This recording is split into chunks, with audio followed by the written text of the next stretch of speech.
الحمد للہ وکفا والصلاة والسلام علی عبادہ الذین اصطفیٰ اما بعد فاعوذ باللہ من الشیطان الرجیم بسم اللہ الرحمن الرحیم والعصر ان الانسان لفی خسر الا الذین آمنوا وعملوا الصالحات وتواصوا بالحق وتواصوا بالصبر۔ بسم اللہ الرحمن الرحیم ویل لکل ہمزۃ لمزہ الذی جمع مالا وعددہ یحسب ان مالہ اخلدہ کلا لینبذن فی الحطمہ وما ادراک ما الحطمہ نار اللہ الموقدہ التی تطلع علی الافئدہ انہا علیہم مؤصدہ فی عمد ممددہ۔ صدق اللہ العظیم۔ رب اشرح لی صدری ویسر لی امری واحلل عقدۃ من لسانی یفقہوا قولی۔ اللہم ربنا الہمنا رشدنا واعذنا من شرور انفسنا۔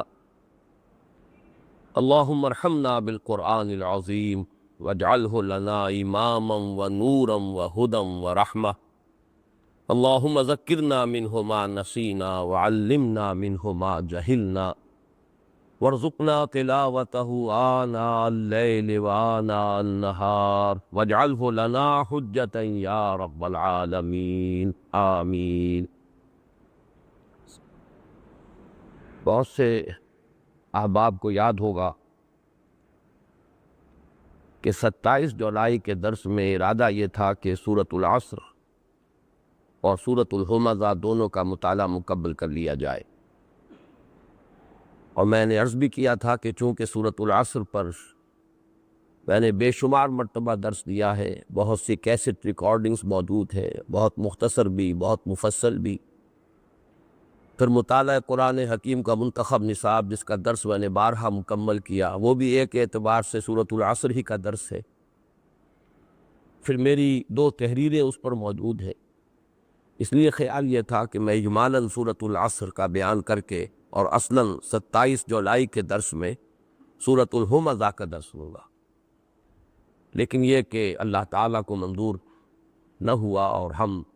2 پورے درس مختص کر چکے ہیں سورۃ العصر کے بیان کے لیے، اور ابھی آج بھی مجھے چند باتیں مزید اس کے بارے میں عرض کرنی ہے، لیکن آج امید ہے کہ انشاءاللہ ہم سورۃ العصر کا بیان مکمل کر کے پھر سورۃ الہمزہ کا بھی انشاءاللہ مطالعہ مکمل کر لیں گے۔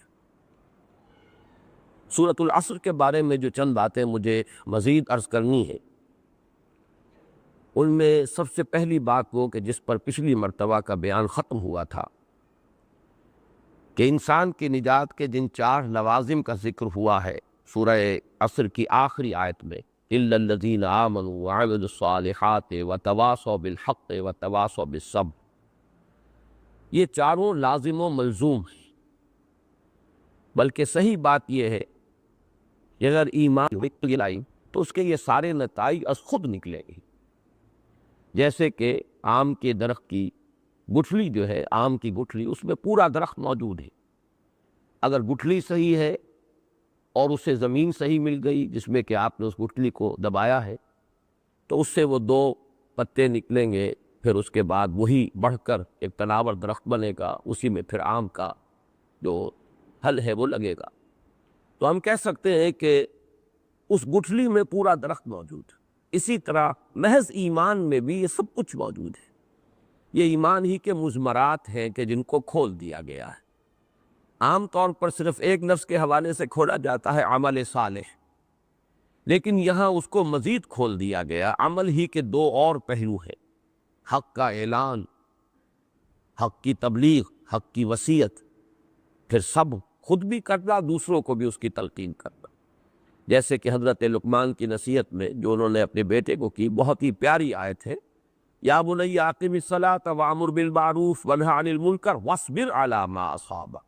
اے میرے بچے نماز کو قائم رکھیو، نیکی کا حکم دیتا رہیو، بدی سے روکتا رہیو، اور پھر صبر کیجو اس پر جو تجھ پر آئے، اس لیے کہ یہ تواصی بالحق اور جو ہے یہ لازم ایسی صورتحال اس سے پیدا ہوگی کہ جس میں انسان کے استقامت اور عزم اور حوصلے کا امتحان ہو جائے۔ اب اس میں جو مزید بات عرض کرنی ہے، جو کچھ اجمالاً پچھلی مرتبہ کر چکا ہوں، کہ یہ چاروں چیزیں اگر بڑھتی ہیں تو ان میں توازن مطلوب ہے۔ ایمان کی مقدار اگر بڑھے گی، اسی درجے میں عمل صالح کے اندر بھی اور نکھار آنا چاہیے، اسی درجے میں نہی عن المنکر امر بالمعروف اس کے اندر بھی ترقی ہونی چاہیے، اسی درجے میں ثابت قدمی، اسی درجے میں صبر و مثابرت اس میں بھی اضافہ ہونا چاہیے۔ گویا کہ جیسے ہم گراف بنایا کرتے ہیں تو اس کی بیس لائن پر اگر آپ ایمان، اس کا لازمی نتیجہ عمل صالح، اس کا لازمی نتیجہ تواصی بالحق، اس کا لازمی نتیجہ تواصی بالصبر، اب آپ ورٹیکل جو اس کا عرب ہے اس پر دیکھیے کہ ایمان اگر بڑھا تو اسی درجے میں عمل صالح بڑھنا چاہیے، اسی درجے میں تواصی بالحق، اسی درجے میں تواصی بالصبر۔ تو اس طریقے سے ایک توازن کے ساتھ ترقی ہو تو یہ تو ہے مطلوب۔ اگرچہ اس میں ایک نقطہ ہے کہ جس کو نوٹ کر لیجئے کہ اللہ تعالیٰ نے طباع مختلف بنائی، جو استاد طبع کا فرق ہے، مزاجوں کا فرق ہے، اس کا تو کسی حد تک لحاظ رکھنا پڑے گا۔ بعض لوگ ہوتے ہیں کہ جن میں غور و فکر کا مادہ زیادہ ہوتا ہے، دروبی لوگ، انٹروورٹس لوگ، وہ اپنے من میں ڈوب کر پاجا سراغ زندگی، غور و فکر کا مادہ، ان کا زیادہ رجحان ہوگا معرفت کی طرف، علم کی طرف، اور یقیناً ایمان میں ان کی ترقی زیادہ ہوگی، اور اتنا زیادہ معاملہ شاید عمل میں نظر نہ آئے، ہوگا عمل صالح بھی ہوگا، تواصی بالحق بھی ہوگا، تواصی بالصبر بھی ہوگا، لیکن قدر کمی کے ساتھ، اس لیے کہ ان کے مزاج کی افتادی ہے۔ اس کے برعکس کچھ لوگ ہوتے فعال قسم کے لوگ، ایکسٹروورٹس، بھاگ دوڑ کرنے والے، ملنے جلنے والے، گفتگو کرنے والے، یہ جو لوگ چاق و چوبند ہوتے ہیں، ان کے اندر ہم دیکھیں گے کہ عمل کا پہلو بھی زیادہ ہوگا، تواصی بالحق میں بھی آگے نکلیں گے، تواصی بالصبر بھی ہوگا، شاید وہ معرفت کی گہرائیاں، وہ علم کی اور جو رفقے ہیں ان سے ان کو اتنی زیادہ مناسبت نہ ہو۔ اس پہلو سے کسی درجے میں کچھ کمی بیشی وہ تو قابل لحاظ ہوگی، اور وہ انسان کی جو اللہ تعالیٰ نے مزاجوں کے اندر فرق رکھا ہے انسانوں کے، اور ان کے افتاد طبع میں جو فرق رکھا ہے جو فطری ہے، اس کو اس حد تک تو انسان کو سمجھنا چاہیے کہ وہ ایک نارمل فینومینن ہے۔ لیکن اگر کوئی گراس امبیلنس ہے، بہت ہی نمایاں قسم کا عدم توازن ہے، کہ فرض کیجئے ایمان اور اپنی ذاتی نیکی جو ہے وہ تو آسمان سے باتیں کر رہی ہے، لیکن حمیت و غیرت حق کا نام و نشان نہیں، اس پر انسان کا خون بھی نہیں کھول رہا کہ ماحول میں کیا ہو رہا ہے۔ اپنی نیکی، اپنی عبادت، اپنی ریاضتیں، اپنا تزکیہ نفس، اس میں تو بہت ہی انسان جو ہے مبالغے تک جا رہا ہے، اس میں شدت ہے، لیکن ماحول میں کیا ہو رہا ہے اس سے کوئی غرض ہی نہیں۔ یہ ایک انتہائی گراس امبیلنس ہے۔ چنانچہ اس کی جو مثال ہے وہ میں چاہتا ہوں کہ جو حدیث نبوی میں آئی ہے، بہت ہی پیاری مثال، اور میں سمجھتا ہوں کہ اس سے زیادہ نمایاں بات ہو نہیں سکتی، اور یہ نبی اکرم صلی اللہ علیہ وسلم کا فرمان ہے، جو کہ افصح العرب ہے، جن کو اللہ تعالیٰ نے جوامع الکلم سے نوازا ہے۔ حضور فرماتے ہیں کہ اوحی اللہ عز وجل الی جبرائیل علیہ الصلاۃ والسلام ان اقلب مدینۃ کذا و کذا باہلھا۔ یہ حدیث بھی میں نے اپنے کتابچے کے آخر میں دی ہوئی ہے۔ حضور فرماتے ہیں کہ اللہ تعالیٰ نے وحی کی حکم دیا حضرت جبرائیل کو کہ فلاں فلاں بستیوں کو اس کے رہنے والوں سمیت الٹ، یعنی یہ کہ عذاب استیصال کا حکم ہوا ہے، جیسے قوم لوط کی بستیاں الٹ دی گئیں، یا اور دنیا میں دوسری بستیوں پر اس قسم کے عذاب آئے ہیں، الٹ دو۔ قال فقال، حضور نے ارشاد فرمایا کہ اس پر حضرت جبرائیل علیہ السلام نے بارگاہ خداوندی میں عرض کیا، ان فیہا عبدک فلانا لم یعصک طرفۃ عین، پروردگار میں فلاں بستی کو الٹ دوں، اس میں تو تیرا فلاں بندہ بھی ہے جس نے کبھی آنکھ کے ادھر سے ادھر ہو جانے جتنی دیر بھی معصیت میں بسر نہیں کی۔ طرفۃ عین، نگاہ کا ادھر سے ادھر ہو جانا، ہمارے محاورے میں اس کے لیے لفظ ہوگا پلک جھپکنا، پلک جھپکنے جتنی دیر بھی اس نے معصیت میں بسر نہیں کی۔ اب آپ کسی شخص کی ذاتی نیکی کا تصور کیجئے، اس کی ذاتی نیکی، اس کا زہد، اس کا تقوی کس درجے کا ہے کہ حضرت جبرائیل علیہ السلام گواہی دے رہے ہیں، بارگاہ خداوندی میں گواہی دے رہے ہیں، وہاں مبالغے کا بھی کوئی امکان نہیں، جھوٹ تو خیر بہت دور کی بات ہے، جو بات ہے صحیح صحیح ہے، قال صوابا، اللہ کی جناب میں تو کوئی بھی غلط بات کہنے کی ضرورت ہی نہیں کرے گا۔ تو اللہ کی جناب میں حضرت جبرائیل کی گواہی ہے، لم یعصک طرفۃ عین، وہ تو اتنا نیک عابد اور زاہد بندہ ہے کہ اس نے پلک جھپکنے جتنی دیر بھی گناہ میں بسر نہیں کی۔ قال فقال، حضور نے ارشاد فرمایا کہ اس پر اللہ تعالیٰ نے فرمایا اقلبها علیہ وعلیہم، الٹ دو اس بستی کو، اس پر بھی اور ان سب پر بھی، بلکہ اس کو یوں بیان کیا جائے تو غلط نہ ہوگا کہ پہلے اس پر پھر دوسروں کو۔ یہ زیادہ بڑا مجرم ہے، کیوں؟ فَإِنَّ وَجْهَهُ لَمْ يَتَمَعَّرْ فِيَّ سَاعَةً قَطْ، اس لیے کہ اس شخص کا چہرہ کبھی تمتمایا نہیں میری حمیت کی وجہ سے، یعنی اس کے خون نے کبھی جوش نہیں مارا، اس کا خون کھودا نہیں۔ جیسے کہ آپ کو معلوم ہے کہ اگر کوئی آپ کو ماں کی گالی دے جائے، ظاہر بات ہے کہ کمزور سے کمزور انسان بھی اسے برداشت نہیں کرتا، بہت ہی کمزور ہوگا، کچھ نہ کر سکے گا، تب بھی وہ غصے میں کانپے گا، اپنے ہی آپ میں کانپے گا، اس کے چہرے کی کا رنگ بدل جائے گا۔ کم سے کم اتنی حمیت و غیرت تو ہو۔ اگر یہ جو حمیت اور غیرت ہے اللہ کے لیے، اس کے دین کے لیے اگر نہیں ہے تو اس کا مطلب ہے یہ زیادہ بڑا مجرم ہے، وہ تو غافل ہے، ان کی تو ہماری طرف توجہ ہی نہیں، وہ تو پڑے ہوئے ہیں جہاں جس وادی کے اندر بھی وہ منہ مار رہے ہیں، لیکن یہ اتنا نیک، اتنا عابد، اتنا زاہد، اتنا ہم سے لو لگانے والا، ہماری عبادت کے اندر اتنی جان کھپانے والا، اور اس کی بے حمیتی اور بے غیرتی کا اگر یہ عالم ہے تو یہ زیادہ بڑا مجرم ہے دوسروں سے۔ اقلبھا علیہ وعلیہم، اب یہ ہے وہ گراس امبیلنس جسے میں کہہ رہا ہوں، انتہائی نمایاں عدم تواضع۔ ایمان، ظاہر بات ہے ایمان ہے تبھی وہ ذاتی طور پر نیک ہے، اپنا تقویٰ اور اپنی عبادت اور ریاضت اور زہد جو ہے وہ بغیر ایمان کے تو نہیں ہے، لیکن بات وہاں رک گئی، وَتَوَاصَوْا بِالْحَقِّ وَتَوَاصَوْا بِالصَّبْرِ، اس کی طرف پیش قدمی نہیں ہوئی۔ اس کے بالکل برعکس اس دور میں نقشہ نظر آتا، میں سمجھتا ہوں کہ اس صدی سے پہلے تو شاید یہ پہلا امبیلنس زیادہ تھا، اس لیے کہ ہمارے ہاں خانقاہی نظام، تزکیے کا، تربیت کا، تصوف کا نظام، اس کا بڑا چرچا تھا، لوگ اپنے ذاتی عبادت گزاری میں، تزکیہ نفس میں، زہد میں کافی کچھ دلچسپی رکھنے والے لوگ تھے، لیکن یہ کہ آج کا معاملہ جو ہے کچھ برعکس ہے۔ یہ صدی وہ ہے جس میں اسلام کے نام پر تحریکیں اٹھی۔ سب سے پہلے تو یہ کہ خاص طور پر ہم اپنے حالات میں دیکھیں کہ تحریک آزادی، تحریک پاکستان، نعرے لگ رہے ہیں، پاکستان کا مطلب کیا؟ لا الہ الا اللہ، اور لگانے والے کون ہیں؟ جن کا دین سے کوئی سروکار، اپنا عمل زیرو۔ یہ صورتحال جو ہے اسی کا نتیجہ آج ہم دیکھ رہے ہیں کہ 45 برس ہو گئے قمری حساب سے، بلکہ 45 برس ہو گئے، لیکن وہ پاکستان تو قائم ہوا لیکن وہاں اسلام تو نہیں آیا۔ اس لیے نہیں آیا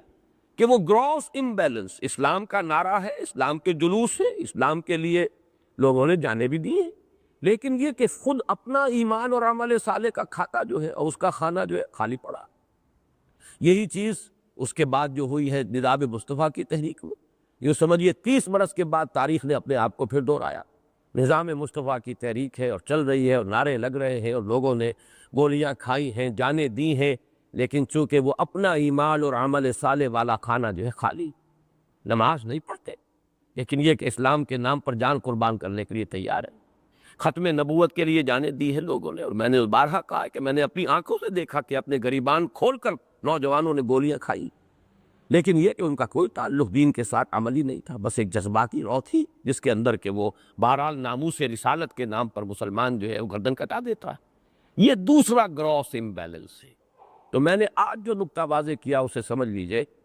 کہ ایک کسی حد تک کوئی کمی بیشی، کسی معاملے میں زیادہ، کسی میں قدرے کم، یہ تو یہ کہ ہم اس کو سمجھ سکتے ہیں کہ یہ طباع کا فرق ہوتا ہے، مختلف اللہ تعالیٰ نے مزاج بنائے ہیں، لیکن اس طرح کا عدم توازن، اتنا گراس امبیلنس اگر ہے تو ہم اپنی میڈیکل ٹرمینالوجی میں کہیں گے یہ پیتھولوجی ہے، یہ پھر مرض کی علامت ہے، کہیں نہ کہیں کوئی گڑبڑ ہے۔ اور آج کے اس دور میں جیسا کہ میں نے عرض کیا، سب سے زیادہ جو ہم جس گراس امبیلنس کا مشاہدہ کر رہے ہیں وہ دوسری قسم کا ہے، جبکہ اس سے پہلے وہ پہلی قسم کا جو تھا وہ زیادہ تھا۔ آج بھی ایک بہت بڑی تحریک ہے، فضائل کی دعوت ان کے ہاں بہت ہی شدت کے ساتھ ہے، اتباع سنت جو ہے اس کے لیے باریک سے باریک چیزوں پر پورا اہتمام ہے، اس کے لیے غور و فکر ہے، تلقین ہے، کھانا کیسے کھاتے ہیں بیٹھ کر، اس کے کیا آداب ہیں، اس کی کیا سنتیں ہیں، چلنا کس طریقے سے چاہیے، جوتا کیسے پہننا چاہیے، مسواک کیسے کرنی چاہیے. لیکن نہی عن المنکر، خون کا کھولنا، یہ دیکھ کر کہ کیا ہو رہا ہے ماحول میں، معلوم ہوتا ہے کہ یہ دروازہ انہوں نے اپنے اوپر بند کیا ہوا ہے. تو دونوں قسم کے گراس امبیلنس آج ہمارے معاشرے میں موجود ہیں، اور جب تک یہ رفع نہیں ہوگا کسی درجے میں فرق و تفاوت، میں نے جیسا کہ آج عرض کیا وہ ہے کہ وہ سمجھ میں آنے والی بات ہے، قابل فہم ہے، لیکن اس درجے فرق و تفاوت اور عدم توازن جو ہے وہ Tapi siapa kepada epek ke atau apa proses kalau patok pengeluaran peralihan tarik kembali. اور وہ یہ کہ تواصی بالحق اور تواصی بالصبر کی بلند ترین منزل کیا ہے؟ قیام نظام خلافت. اسی کو آج ہم کہتے ہیں کہ یہ غلبہ دین حق، اسلامی ریاست کا قیام، دین کا غلبہ، تکبیر رب، کہ وہ نظام قائم ہو جائے کہ جس میں اللہ کی حاکمیت مسلم ہو، شریعت کی بالا دستی ہر شے کے اوپر وہ مانی گئی ہو، اور یہ کہ اس میں اللہ کا دین اپنی تمام تفاصیل کے ساتھ، اصول اور فروع کے ساتھ نافذ کر دیا جائے. وہ سسٹم آف سوشل جسٹس بھی جو اللہ نے عطا فرمایا اپنے رسول کے ذریعے، اور جس کا عملی نمونہ دنیا نے دیکھا خلافت راشدہ میں، اور وہ قانون شریعت بھی کہ جو اللہ نے عطا فرمایا، جس کے لیے بنیادی جو سورسز ہیں وہ کتاب و سنت ہے، اس کے بعد اجماع ہے، قیاس ہے. یہ جو معاملہ ہے یہ تواصی بالحق اور تواصی بالصبر کی آخری منزل ہے، بلند ترین منزل ہے،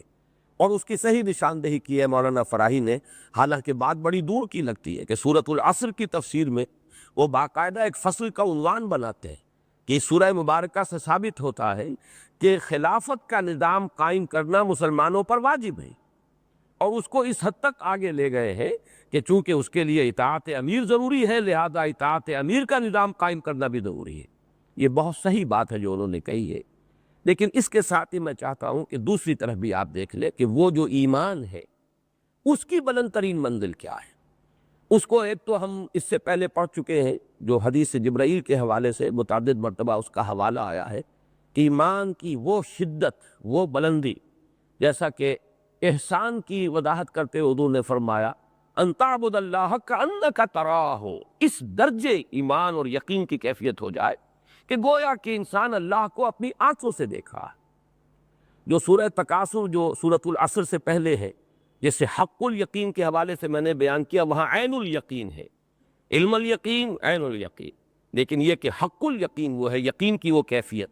چاہے وہ علم کے ذریعے سے حاصل ہو، منطق کے ذریعے سے، قیاس کے ذریعے سے، آثار کے علم کے ذریعے سے، چاہے وہ آنکھوں سے دیکھ کر کسی شے کو حاصل ہو، وہ یقین کی کیفیت کانک تراہ فإن لم تکن تراہ فإنہ یراک. اور اس کے لیے مختلف روایات میں الفاظ مختلف آئے ہیں، ان تعبد اللہ کانک تراہ، ان تعمل للہ کانک تراہ، ان تخشى اللہ کانک تراہ، کہ اس طرح اللہ سے ڈرے جیسے کہ تو اللہ کو دیکھ رہا ہے، اللہ کی بندگی ایسے کرے جیسے کہ تو اللہ کو دیکھ رہا ہے، اللہ کے لیے ایسے جد و جہد دوڑ کر سعی و جہد کرے جیسے کہ تو اللہ کو دیکھ رہا ہے. تو یہ گویا کہ ایمان کی بلند ترین منزل در حقیقت احسان کیا ہے؟ ایمان ہی کی بلند ترین منزل ہے. اور اسی کی تعبیر ہمارے اس منتخب نصاب میں جو پہلا حصہ اس کا ہے، جس کا پہلا درس سورۃ العصر ہے، اور اس پہلے حصے کا آخری درس ہے سورہ حامیم سجدہ کی آیات 30 تا 36. ان میں جو آیا ہے ان الذین قالوا ربنا اللہ ثم استقاموا، یقیناً جن لوگوں نے کہا ہمارا رب اللہ ہے پھر اس پر جم گئے. انسان کا اللہ کی ربوبیت پر جم جانا، دل ٹھک جانا، گویا کہ وہ اسباب و وسائل سے اگرچہ ان اسباب و وسائل کو استعمال کرے گا لیکن اس کا تکیہ ان پر نہیں ہوگا، بھروسہ اسباب و وسائل پر نہیں ہوگا. وہ یہ جانے گا کہ میرے لیے چاہے اسباب و وسائل ہے اس دنیا کے اندر، عالم اسباب میں مجھے جینا ہے، اعدوا لہم ما استطعتم، اپنی امکانی حد تک ان وسائل کو جمع بھی کرنا ہے، حاصل کرنا ہے، استعمال کرنا ہے،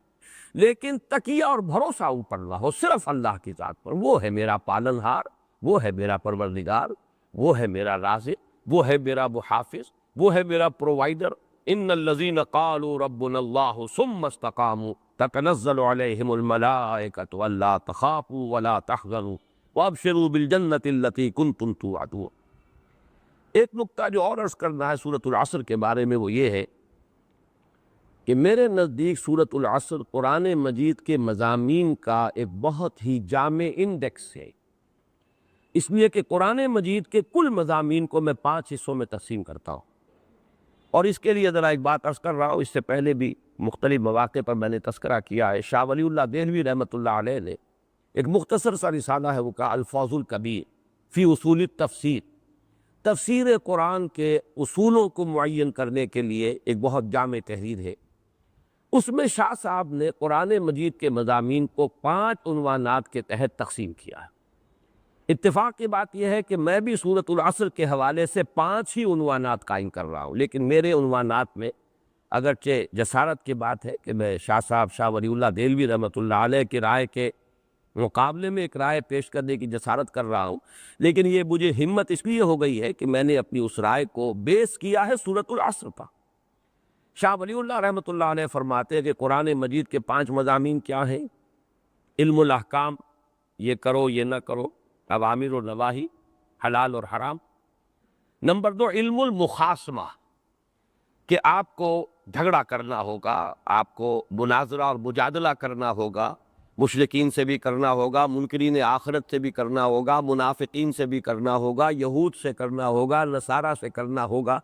تو علم المخاصمہ، مختلف جو بھی گمراہ طبقے ہیں اور گمراہ جماعتیں ہیں یا فرقے ہیں یا گروہ ہیں، ان کے ساتھ کیسے جھگڑا جائے، ان کے ساتھ کیسے ان کی بات کو غلط ثابت کیا جائے، اور حقیقت کو کا احقاق کیسے ہو، باطل کا ابطال کیسے ہو۔ پھر 3 انہوں نے تذکیر یعنی یاد دہانی اور نصیحت، اس کے لیے 3 عنوان قائم کیے۔ التذکیر بآلاء اللہ، اللہ کی نعمتوں، اللہ کی قدرت کے مظاہر کے حوالے سے ایمان کی دعوت، تذکیر، نصیحت۔ ایک التذکیر بایام اللہ، اللہ کے وہ دن جن میں اللہ کے بڑے بڑے فیصلے نافذ ہوئے اور پوری قوموں کو تہس نہس کر دیا گیا۔ یہ ایام اللہ قرآن مجید کی اصطلاح ہے۔ وذکرہم بایام اللہ، اے نبی ان کو یاد دہانی کرائیے اللہ کے دنوں کے تذکرے سے۔ تو وہ تذکیر بایام اللہ، وہ دن جن میں قوم نوح ہلاک کی گئی، وہ دن کہ جس دن میں قوم ہود ہلاک کی گئی، وہ ایام کے جن میں قوم ہود جو ہے وہ تو جو آیا ہے سخرها علیہم 7 لیال و 8 ایام حسوما فتری القوم فیہا صرعا کانہم اعجاز نخل خاویہ۔ پھر اسی طریقے سے قوم صالح، اسی طریقے سے قوم لوط، آل فرعون، قوم شعیب، یہ ایام اللہ۔ اور 5واں جو ہے آخری یعنی تیسرا تذکیر کا حصہ، لیکن کل تعداد 5 بن جائے گی، وہ ہے التذکیر بالموت وما بعدہ، موت کے ذریعے سے تذکیر اور جو موت کے بعد حالات پیش آنے والے ہیں ان کے حوالے سے۔ تو یہ اس نے اتفاق ہے کہ 5 عنوانات میں قرآن مجید کے جملہ مضامین کو سمیٹا ہے شاہ ولی اللہ دہلوی رحمۃ اللہ علیہ نے الفاظ الکبیر میں۔ میرے نزدیک میں بڑی یعنی معذرت کے ساتھ عرض کر رہا ہوں، لیکن جرأت ہو گئی ہے، جرأت آموز میری تاب سخن ہے مجھ کو، تو میرے لیے جرأت آموزی جو ہے وہ قرآن مجید کی بنیاد پر کہہ رہا ہوں، اس لیے کہ سورۃ العصر مکمل انڈیکس ہے قرآن مجید کے مضامین میں۔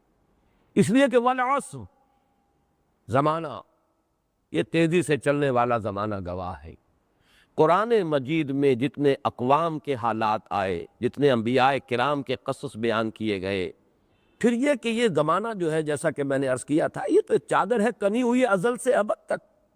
یہ تو اس کائنات کی جو 3 ڈائمنشنل کی کائنات ہے ہمارے تصور کے مطابق، اس کی 4th ڈائمنشن ہے، تو یہ ازل سے ابد تک ہے۔ جو کچھ ہوا ہے، جو بھی حضرت آدم اور ابلیس کا معاملہ، وہ بھی اس زمانے نے دیکھا ہے، زمانہ اس کا چشمگیر گواہ ہے۔ اگر قوم نوح کو ہلاک ہوتے دیکھا ہے اور قوم ہود کو ہلاک ہوتے دیکھا ہے اور قوم صالح کو ہلاک ہوتے دیکھا ہے، تو جو کچھ اس وقت ہوا ہے، جو مکالمہ اللہ کے اور فرشتوں کے مابین ہوا ہے، وَإِذْ قَالَ رَبُّكَ لِلْمَلَائِكَةِ إِنِّي جَاعِلٌ فِي الْأَرْضِ خَلِيفَةً، یہ سب کچھ بھی تو آخر زمانہ جو ہے اس کا چشمگیر گواہ ہے، عینی شاہد ہے۔ پھر یہ کہ یہی زمانہ تو ہے جو آخرت کے تک یہ چادر تنی ہوئی ہے، جنت اور دوزخ میں جو کچھ ہونا ہے وہ بھی اس زمانے میں ہونا ہے۔ یہ زمانہ اس کا گویا کہ عینی شاہد ہے۔ می نگریم و می رویم، ہم چل رہے ہیں اور دیکھ رہے ہیں۔ یہ جو ستاروں کے بارے میں کہا علامہ اقبال نے، می نگریم و می رویم، ہم چلتے رہتے اور دیکھتے رہتے ہیں کیا ہو رہا ہے دنیا میں، تو یہ زمانہ تو در حقیقت چلتا ہے اور سب کچھ دیکھ رہا ہے۔ تو یہ تمام مضامین والعصر میں موجود ہیں۔ اس کے بعد 4 ہی مضمون رہ گئے، یا ایمان کی بحث ہے، نفین بھی اثباتاً بھی، ایمان کے خلاف کوئی شے ہے اس کا ابطال کیا گیا، ایمان کے حقائق کا اثبات کیا گیا، اس کے لیے دلائل دیے گئے، شواہد پیش کیے گئے، جس کو کہ شاہ ولی اللہ تذکیر کا نام دے رہے ہیں۔ پھر عمل صالح میں وہ علم الاحکام بھی آ گیا، پھر علم الاخلاق بھی آ گیا۔ صرف احکام کا معاملہ نہیں ہے، انسان کے عمل صالح کی پہلی منزل تو اصل میں وہ انسانی بنیادی اخلاق ہے، سچ بولنا اور وعدہ پورا کرنا اور کمزور پر رحم کھانا، غریب کی مدد کرنا، یہ ساری چیزیں جو بنیادی انسانی اخلاقیات ہیں، یہ تو بیسک مورالٹی ہے۔ مکی صورتوں میں تو آپ کو یہی چیزیں ملتی ہیں، یہ حلال، یہ حرام، یہ فرض، یہ واجب، یہ تو آپ کو مدنی صورتوں میں ملے گا۔ اور مدنی صورتیں جو ہیں وہ 1/3 ہے قرآن کی، 2/3 مکی صورتیں ہیں۔ ان میں تو یا ایمان کے مضامین ہیں اور یا اخلاق ہے، اور یوں سمجھیے کہ جو عام انسانی اخلاق ہے، جنرل ہیومن مورالٹی۔ اور اس کے بعد پھر تواصی بالحق، اس کی کتنے شعبے ہیں، اس میں دعوت اللہ بھی ہے، ومن احسن قولا ممن دعا الی اللہ، اسی تواصی بالحق میں اللہ کے دین کے غلبے کی جد و جہد بھی ہے۔ سب سے بڑا حق یہ ہے کہ یہ زمین اللہ کی ہے، اس پر اس کی حکومت چلنی چاہیے، اس کا قانون نافذ ہونا چاہیے، اس کی مرضی نافذ ہونی چاہیے۔ اس سے بڑا حق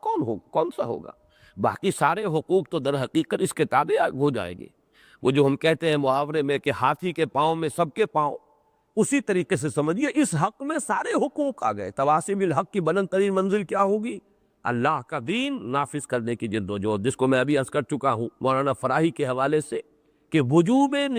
قیام نظام خلافت کے قیام کا واجب بولا۔ پھر تواصی بالصبر، اب جنگ میں صبر کرو۔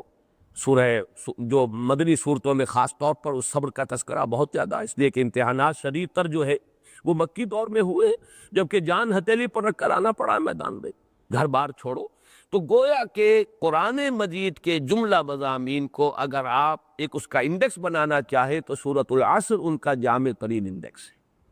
تمام تاریخی واقعات، ازل اور ابد کے افعال، یہ والعصر،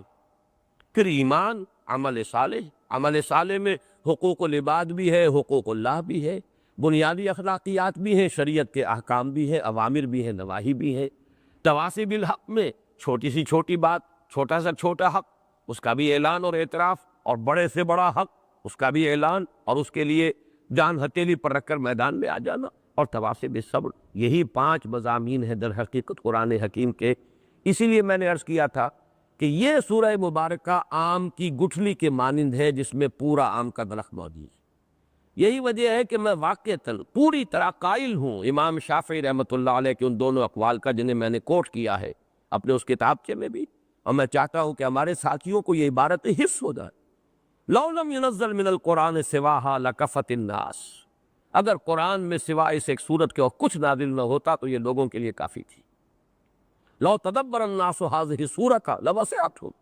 اگر لوگ صرف اس سورت پر تدبر کریں تو یہ ان کے لیے کافی ہو جائے گی۔ کیسے کافی ہو جائے گی اگر یہ تمام قرآن کے مضامین کا احاطہ نہ کر رہی؟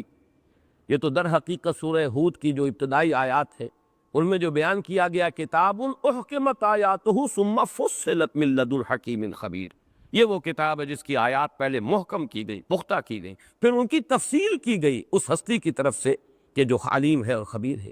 معلوم یہ ہوا کہ یہ سورۃ العصر ہی کی پوری تفصیل ہے قرآن حکیم، اور ہم نے ان دونوں کے مابین اپنی اس قرآنی دعوت کے لیے ایک درمیانی صورت اختیار کی ہے، منتخب نصاب۔ منتخب نصاب کیا ہے؟ پہلے حصے میں سورۃ العصر کے ساتھ 3 اسباق اور جو جامع ہے، آیہ بر ہے، سورہ لقمان کا دوسرا رکوع ہے، سورہ حمیم سجدہ کی آیات ہے، جن کا بھی میں نے حوالہ دیا۔ دوسرے حصے میں ایمان کے مباحث، تیسرے حصے میں عمل صالح کے مباحث، انفرادی سے لے کر اجتماعی، ملی زندگی، سیاسی زندگی تک، معاشرتی زندگی، انفرادی اخلاق، معاشرتی تعلیمات، یہ سب کے سب، اور پھر ملی سطح پر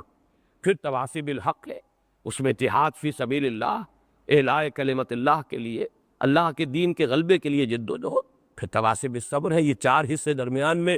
آخر میں ہم نے ایک حصہ پھر ایڈ کر دیا ہے، پھر یہ ساری بحث کو پھر سمیٹ لیا جائے، وہ سورہ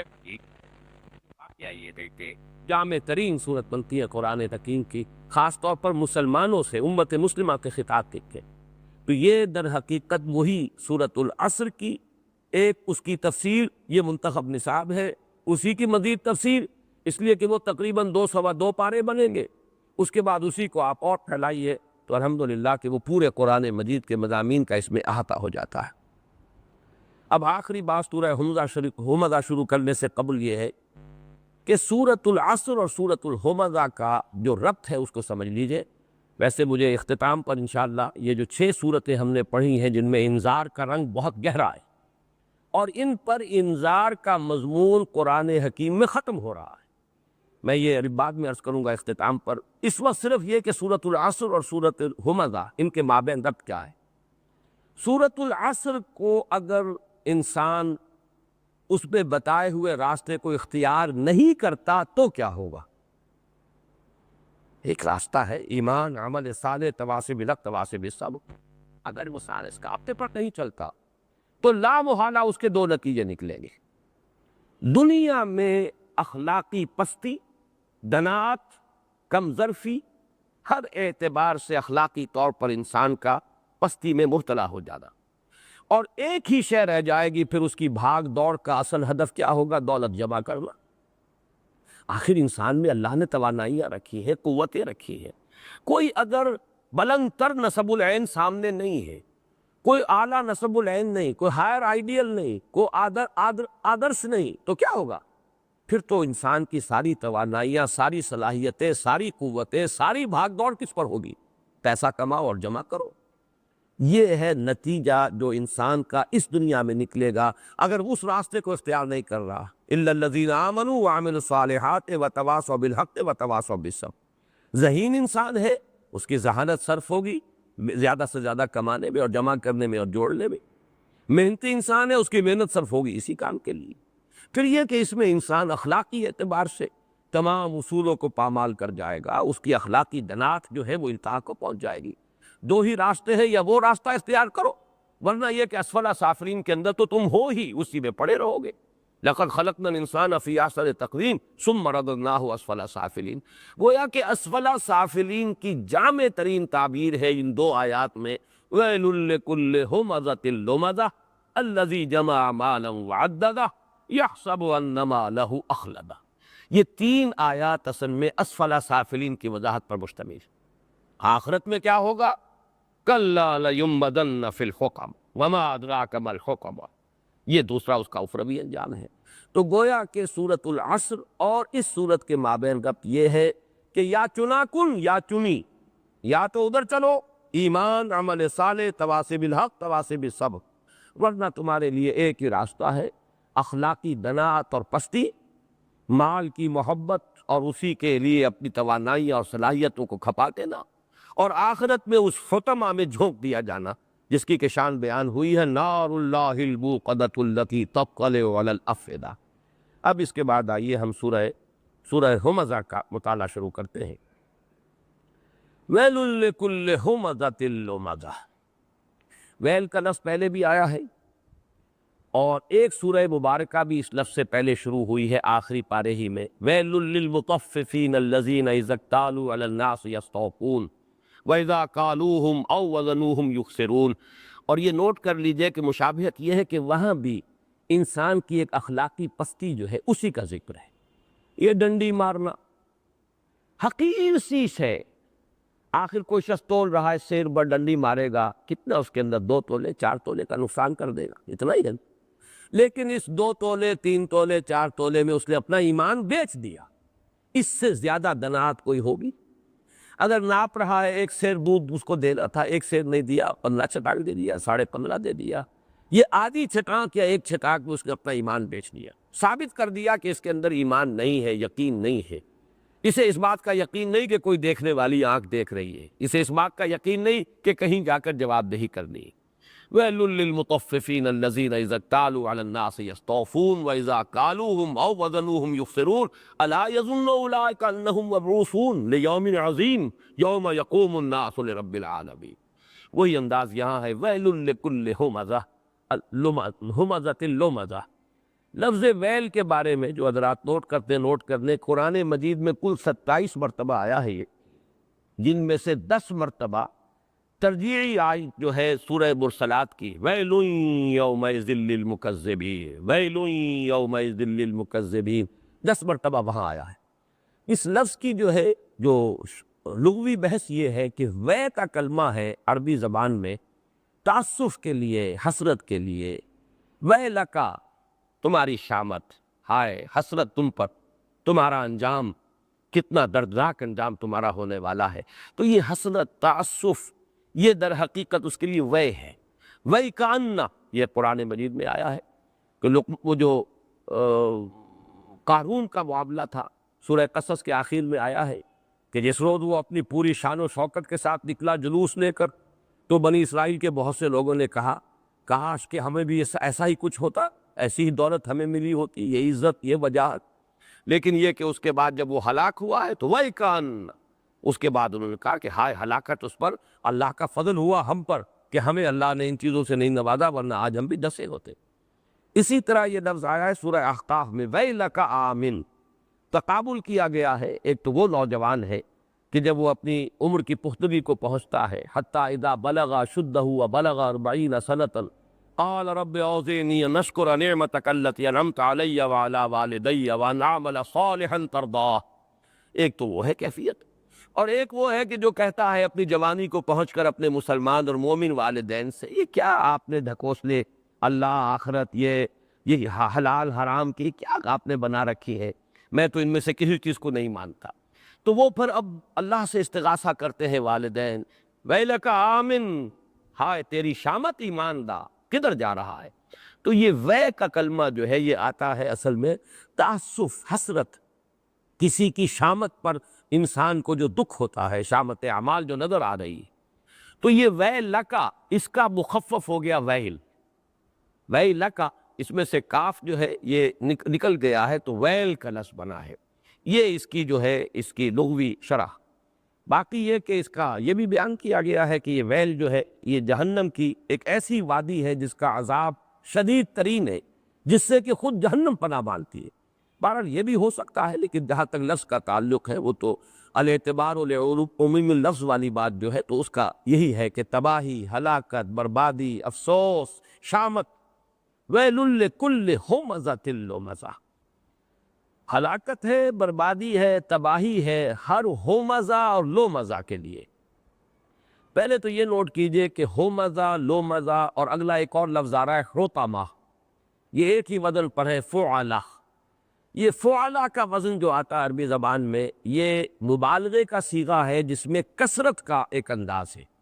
کثرت سے کوئی کام کرنے والا جس کی کہ عادت ثانیہ بنتا ہے. ایک یہ ہے کہ کوئی کام برا کام ہے، کبھی آپ سے ہو گیا، کبھی غفلت میں، نادانی میں، کبھی ان گارڈڈ مومنٹس ہوتے ہیں کہ انسان پوری طرح چوکس نہیں ہوتا، جذبات کی رو میں کہیں بہہ گیا. ایک یہ کہ کوئی شے انسان کی عادت ثانیہ بن جائے، اس کے مزاج کا جز بن جائے. یہی انداز ہے اصل میں اس حدیث میں بھی کہ جس میں حضور صلی اللہ علیہ وسلم نے منافق کی 4 نشانیاں بیان کی ہیں، یا 3 نشانیاں، ایک حدیث میں 3 آئی ہے، ایک میں 4. لیکن اس میں بھی یہ نہیں ہے کہ بس جس کسی نے جھوٹ بولا وہ منافق ہو گیا، بلکہ یہ کہ جب بولے جھوٹ بولے. اذا حدث کذب واذا وعد اخلف واذا اؤمن خان واذا خاصم فجر. یعنی مزاج یہ بن جائے، طبیعت ثانیہ یہ بن جائے، اس کا انسان خوگر ہو جائے، جب بولے جھوٹ بولے، جب وعدہ کرے خلاف ورزی کرے، جب امین بنایا جائے خیانت کرے، جب کہیں اختلاف ہو جائے، جھگڑا ہو جائے تو فوراً آپے سے باہر ہو جائے، زبان بھی کنٹرول سے باہر، گالم گلوچ پر اتر آیا، اور انسان جو ہے وہ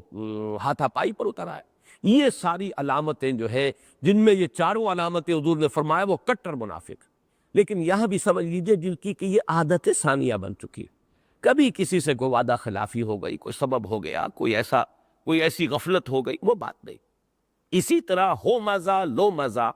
یہ فعلا کے وزن پر کثرت کے ساتھ جن کے اندر یہ 2 چیزیں پائی جائیں. اچھا، اس سے مراد کیا ہے؟ حمز اور لمس، یہ دونوں الفاظ قریب المعنی بھی ہیں، ان کے مفہوم کے معین کرنے میں متضاد آراء بھی ملتی.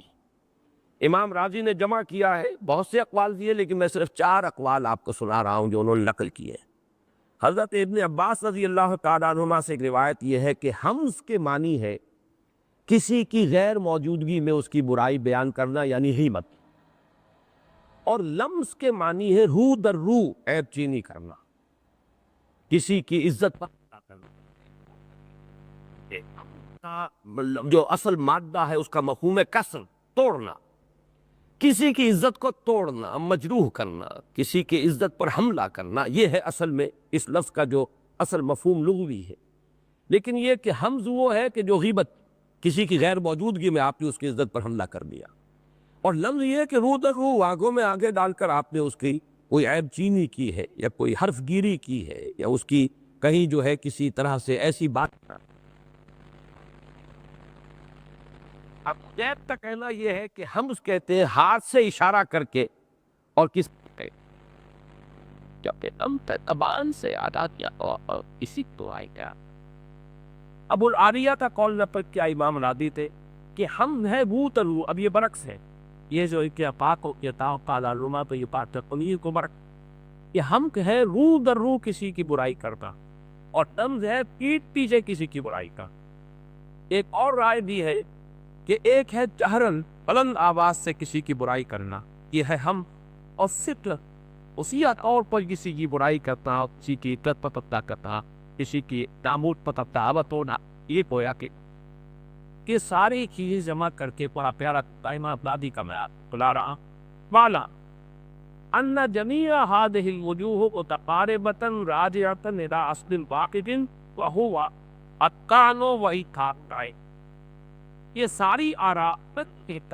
آپ کو اور بھی وقت نہیں، لیکن یہ تمام چیزیں وہ کہتے ہیں جمع ہوتی ہے ایک بات،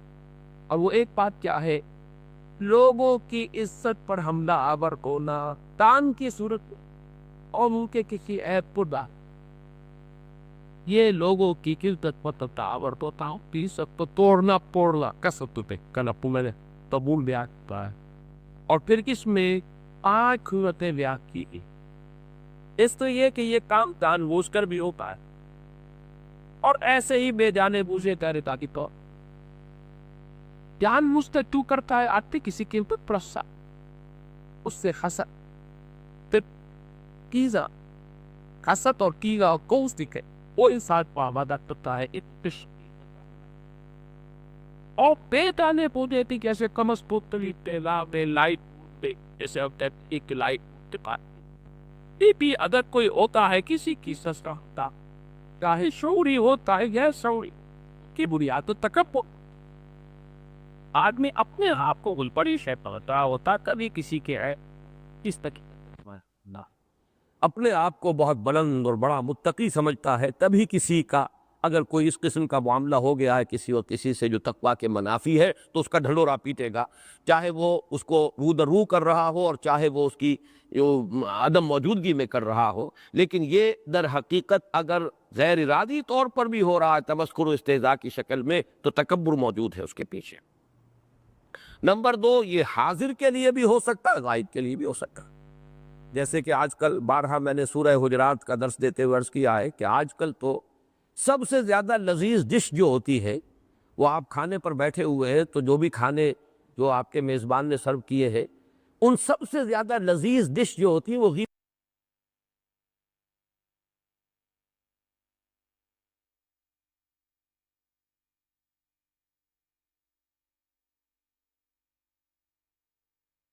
غیبت کی ہوتی،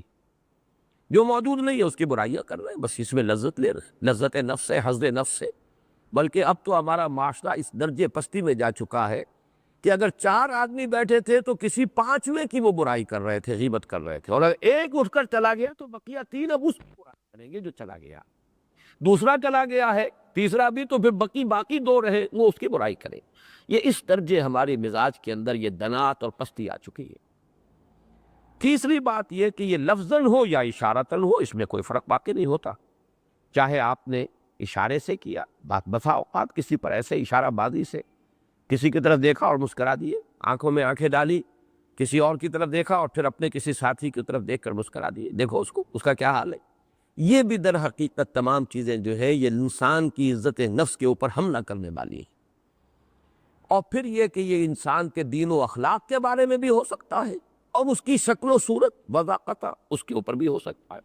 دین و اخلاق کے معاملے میں کہیں کوئی آپ نے طعن کیا، کوئی استہزاء کیا، اس کا کوئی عیب ظاہر کیا، یا یہ کہ اس کی شکل و صورت ہے، اس کی وضاقتہ ہے، کوئی اور اس طرح کے معاملات ہے، ان تمام کو پھر امام راضی لکھتے ہیں وَكُلُّ ذَلِكَ دَاخِلٌ تَحْتَ النَّهْيِ وَالزَّجْرِ، یہ تمام چیزیں اس نہی اور زجر میں داخل ہیں جو یہاں پہ وَيْلٌ لِكُلِّ هُمَزَةٍ لُمَزَةٍ، یہ جو بہت ہی جامع الفاظ آئے ہیں۔ علامہ آلوسی نے اس کو اس طرح بیان کیا ہے کہ الحمز الکسر واللمز الطعن، کسر کہتے ہیں توڑنے کو، کسی کی عزت پر حملہ کرنا، اس کی عزت کو مجروح کرنا، اور لمز تانا دینا، کسی کو تانا عام طور پر رو درو ہوتا ہے۔ گویا کہ جو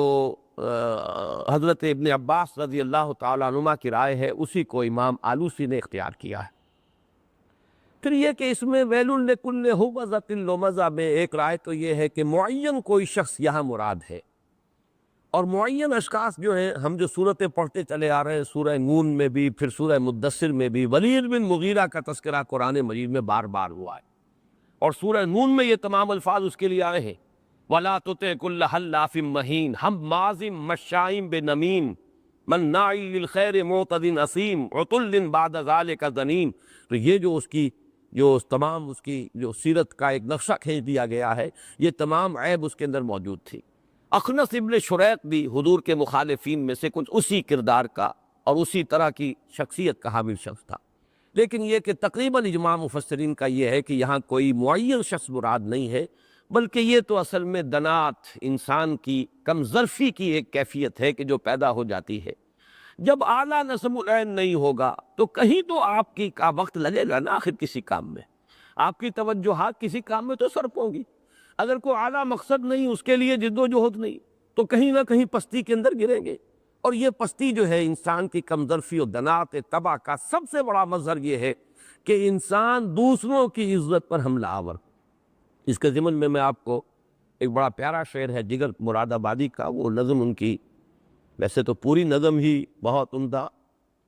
بیدار عزائم ہوتے ہیں، اسرار نمایاں ہوتے ہیں، جتنے وہ ستم فرماتے ہیں سب عشق پہ ایسا ہوتے ہیں، اور جو حق کی خاطر جیتے ہیں مرنے سے کہیں ڈرتے ہیں جگر، جب وقت شہادت آتا ہے دل سینوں میں رقصاں ہوتے ہیں۔ اسی میں بڑا پیارا شعر ہے کہ رندوں نے جو چھیڑا زاہد کو، ساقی نے کہا کس طنز سے آج، اوروں کی وہ عظمت کیا جانے کم ظرف جو انسان ہوتے ہیں۔ میں سمجھتا ہوں کہ یہ دوسرا مصرع جو ہے یہ بالکل صحیح تعبیر کر رہا ہے، ہمزہ لمزہ، ویل لکل ہمزۃ لمزہ، اوروں کی وہ عظمت کیا جانے کم ظرف جو انسان ہوتے ہیں۔ ایک انسان اگر خود صاحب ظرف ہے، دوسرے کی بھلائی پر نگاہ رکھے گا، دوسرے کے خیر کو دیکھے گا، اس کا ذکر کہیں خیر سے کرے گا، لیکن جس شخص کی اپنی جو ہے، جیسے کہ مکھی جو ہے گندگی پر بیٹھتی ہے، اسے تو تلاش رہتی ہے نجاست کی اور گندگی کی، وہ تو وہیں جائے گی۔ اسی طرح جن کی اپنی شخصیت کے اندر یہ دنات اور پستی آ جاتی ہے، وہ پھر لوگوں کی عیب چینی، عیب جوئی، عیب چینی، ان کے اوپر کسی نہ کسی طریقے سے نکتہ چینی کرنا، حرف گیری کرنا، یہ ان کا محبوب مشغلہ بن جاتا ہے۔ وَيْلٌ لِّكُلِّ هُمَزَةٍ الَّذِي جَمَعَ مَالًا وَعَدَّدَهُ۔ اب دیکھیے دوسری بات، جیسا کہ میں پہلے ہی عرض کر چکا ہوں، یہ تو ہے ان کی دناعت طبع، ان کی پستی اخلاق جس کا تذکرہ کیا گیا ہمزہ اور لومزہ کے الفاظ، لیکن اب ہے ان کی جد و جہد۔ آخر انسان کو اللہ نے توانائی دی ہے، سعی و جہد کی صلاحیتیں دی ہیں، کہیں نہ کہیں تو وہ لگے گی، کوئی تو پرسورس ہوں گی اس کی، کوئی تو اس کا مقصود ہوگا، کوئی تو نصب العین ہوگا، کسی چیز کے لیے تو بات دوڑ کر رہا ہے۔ لیکن یہ ہے کہ اگر وہ تواصی بالحق اور تواصی بالصبر، اگر حق کی حمیت و غیرت اگر انسان میں نہیں پیدا، اگر شرافت اور مروت کے حق کو پھیلانا ہے اور پہنچانا ہے نوع انسانی تک، اس میں نہیں لگیں گی تو پھر توانائی کہاں لگے گی؟ الذی جمع مالا وعددہ، پھر تو انسان کی تمام سعی و جہد، بھاگ دوڑ، اس کی محنت، راتوں کو جاگے گا، دن میں خون پسینہ ایک کرے گا، کس کے لیے؟ الذی جمع مالا وعددہ، مال جمع کرے گا، اس کو گنتا رہے گا۔ یہ گنتا رہنا، بار بار گننا، اندازہ ہونا اب میں کہاں کھڑا ہوں، اب میرے ایسٹس کتنے ہیں، بیلنس شیٹ دیکھ رہا ہے، ہاں اب ہمارے فکسڈ ایسٹس اتنے بڑھ گئے ہیں اور ہماری لیکوڈیٹی جو ہے وہ اتنی زیادہ ہو گئی ہے، وغیرہ وغیرہ۔ یہ ہے وہ ذہنیت، دو چیزوں سے مرکب ایک پوری انسانی شخصیت کا حیول آ گیا۔ اس کی پستی طبع اس درجے کہ بکھی کی طرح گندگی پر بیٹھے گا، اور انسانوں کی عزت پر حملہ آور ہونا اس کا محبوب مشغلہ بن جائے۔ اور نمبر دو، اس کی سعی و جہد، بھاگ دوڑ، الذی جمع مالا وعددا، مال جمع کرے گا اور اس کو گنے گا، گنتی کرے گا، حساب کرتا رہے گا، اسی سے اس کے دل کی کلی کھلے گی، اسی سے خوشی اس کو حاصل ہوگی، مسرت حاصل ہوگی تو اس سے ہوگی کہ اب میرے پاس اتنا مال جمع ہو گیا، میرے ایسٹس اتنے بڑھ گئے۔ تیسری آیت جو ہے یہ ایک بڑی گہری نفسیاتی حقیقت کو بیان کر رہی ہے، جیسا کہ میں نے عرض کیا سورۃ التکاثر، الہاکم التکاثر، بڑی گہری نفسیاتی حقیقت ہے۔ اسی طرح جیسے کہ میں عرض کر چکا ہوں سورۃ العادیات، اس میں بھی وہ نفسیاتی کیفیت بیان ہوئی ہے، ناشکرا پر انسان کا، وہ گھوڑے ہی کو دیکھے کہ کس طرح وہ اس کی وفاداری جو ہے اس میں اپنی جان دے دیتا ہے، تو انسان کو اندازہ ہو جائے گا کہ واقعتاً انسان اپنے رب کا بہت ہی ناشکرا ہے۔ ان الانسان لربہ لکنود، یہ تیسری حقیقت ہے نفسیاتی جو یہاں آ رہی ہے۔ دولت سے اتنی انسان کو محبت کیوں ہو جاتی ہے؟ دولت کے ساتھ اتنا قلبی تعلق کیوں ہو جاتا ہے؟ دولت کا انسان اتنا پجاری کیوں بن جاتا ہے؟ یحسب ان مالہ اخلدہ، وہ سمجھتا ہے کہ اس کا مال اسے ہمیشگی عطا کر دے گا، یا اس کے مال نے اسے ہمیشگی عطا کر دی۔ انسان کی جو نفسیات ہے اس میں ایک بڑی دبی ہوئی خواہش ہے، ہر انسان کو معلوم ہے مجھے مرنا ہے، ایک وقت آئے گا میں نہیں ہوں گا، لیکن انسان کے اندر خلود کا ایک جذبہ ہے، رہنا چاہتا ہے باقی۔ یہ جو باقی رہنے کا جذبہ ہے، یہی آپ دیکھیے کہ انسان کی اندر جو اولاد کی طلب ہے وہ اسی لیے، یہ کنٹینیوٹی ہے انسان کے وجود کی، یہ ریپروڈکشن، بقائے نسل، اس سے میرا نام زندہ رہے گا۔ یہی وجہ ہے کہ ہمارے ہاں اولاد نرینہ کی خواہش زیادہ ہوتی ہے، کہ اس لیے کہ نام تو آدمی کا چلتا ہے تو بیٹے سے چلتا ہے، انسان کا نسب جو ہے وہ تو باپ دادا کا معاملہ جو ہے وہ تو اولاد جو نرینہ ہے اس سے چلتی ہے۔ اسی لیے یہ انتہائی، اور یہی دلیل قرآن نے استعمال کی ہے کہ اللہ تعالیٰ کے شایان شان ہی نہیں ہے، وما ينبغي للرحمن ان يتخذ ولدا، اللہ کے تو شایان شان ہی نہیں ہے کہ وہ کسی کو بیٹا بنائے، اس کی ضرورت تو تمہیں ہے، تمہیں موت آنی ہے، تمہیں معلوم ہے کہ تمہیں ختم ہو جانا ہے، ایک وقت آئے گا کہ تم نہیں ہوگے۔ جہاں پیشتر کے بانگ برآید فلاں نمان، آج نہیں رہا وہ جو کل تک تھا، اب نہیں ہے، فلاں نمان، وہ وقت جب آئے گا میری اولاد ہوگی، میرا بیٹا ہوگا، میرا نام چلے گا۔ یہ بھی در حقیقت وہی خلود کہ بقا ہو، انسان کو حاصل ہو، اس کا نام جو ہے باقی رہے، اس کا ایک سیٹسفیکشن اور اس کی جو ایک تسکین حاصل ہوتی ہے وہ حاصل ہوتی ہے اس جذبے سے کہ اس کا ایک نسلی تسلسل برقرار رہے۔ یہی جذبہ ہے کہ جو مال کے جمع کر کے، اور پھر اس کے مختلف اس کے مظاہر ہوتے ہیں، بڑی بڑی عمارتیں انسان بناتا ہے، یہ یادگار رہے گی، میرے نام کے حوالے سے یاد کیا جائے گا، یہ پیرامڈز، یہ اتنے بڑے بڑے مقبرے بنا دیے گئے، کس لیے؟ نام یاد رہے کہ فلاں شہنشاہ اور فلاں فرعون اس کی یہ عظمت تھی، یہ تاج محل یاد رہے، محبت جو ہے شاہ جہاں کو جو اپنی بیگم سے تھی، وہ محبت جو ہے اس کا دنیا میں تذکرہ باقی رہے، یہ خلود ہی کا وہ جذبہ ہے۔ چنانچہ اس کے لیے میں اس وقت ایک تو آپ کو قرآن مجید ہی کا ایک دوسرا مقام ہے اس کی طرف حوالہ دے رہا ہوں۔ یہ سورہ شعراء میں آیات آئی ہیں، اتبنون بکل ریع آیۃ تعبثون وتتخذون مصانع لعلکم تخلدون۔ یہ حضرت ہود علیہ السلام نے جو اپنی قوم کو ملامت کی تھی، قوم عاد کو، انہوں نے بڑے اونچے اونچے ستون بنائے تھے، ارم ذات العماد التی لم یخلق مثلها فی البلاد، وہ انہوں نے بڑی بڑی عمارتیں بنائی تھی، اور اس میں یہ کہ ہر اونچان کے اوپر، جیسے کہیں اشوک کی لاٹیں آپ دیکھتے ہیں، لاٹ کھڑی ہے ہر اونچی اونچی جگہ پر، اگرچہ بہرحال اس نے تو اسے استعمال کیا تھا اپنی اخلاقی تعلیمات، اپنے فلسفے کو دنیا میں پھیلانے کے لیے، باقی رکھنے کے لیے، لیکن یہ بڑی بڑی یادگاریں جو تعمیر ہوتی کس لیے ہوتی؟ اتبنون بکل ریع آیۃ تعبثون، بیکار، بے مقصد، ہر اونچی جگہ پر ایک بہت بڑی نشانی کھڑی کرتی۔ اور یہ حسن اتفاق کہیں، سوء اتفاق کہیں کہ آج جب ہم اس مضمون پر آئے ہیں، ہمارے ملک میں بھی ایک بہت بڑی عبث حرکت ہو رہی ہے، کروڑ ہار روپے خرچ ہو جائیں گے باب پاکستان کی تعمیر پر،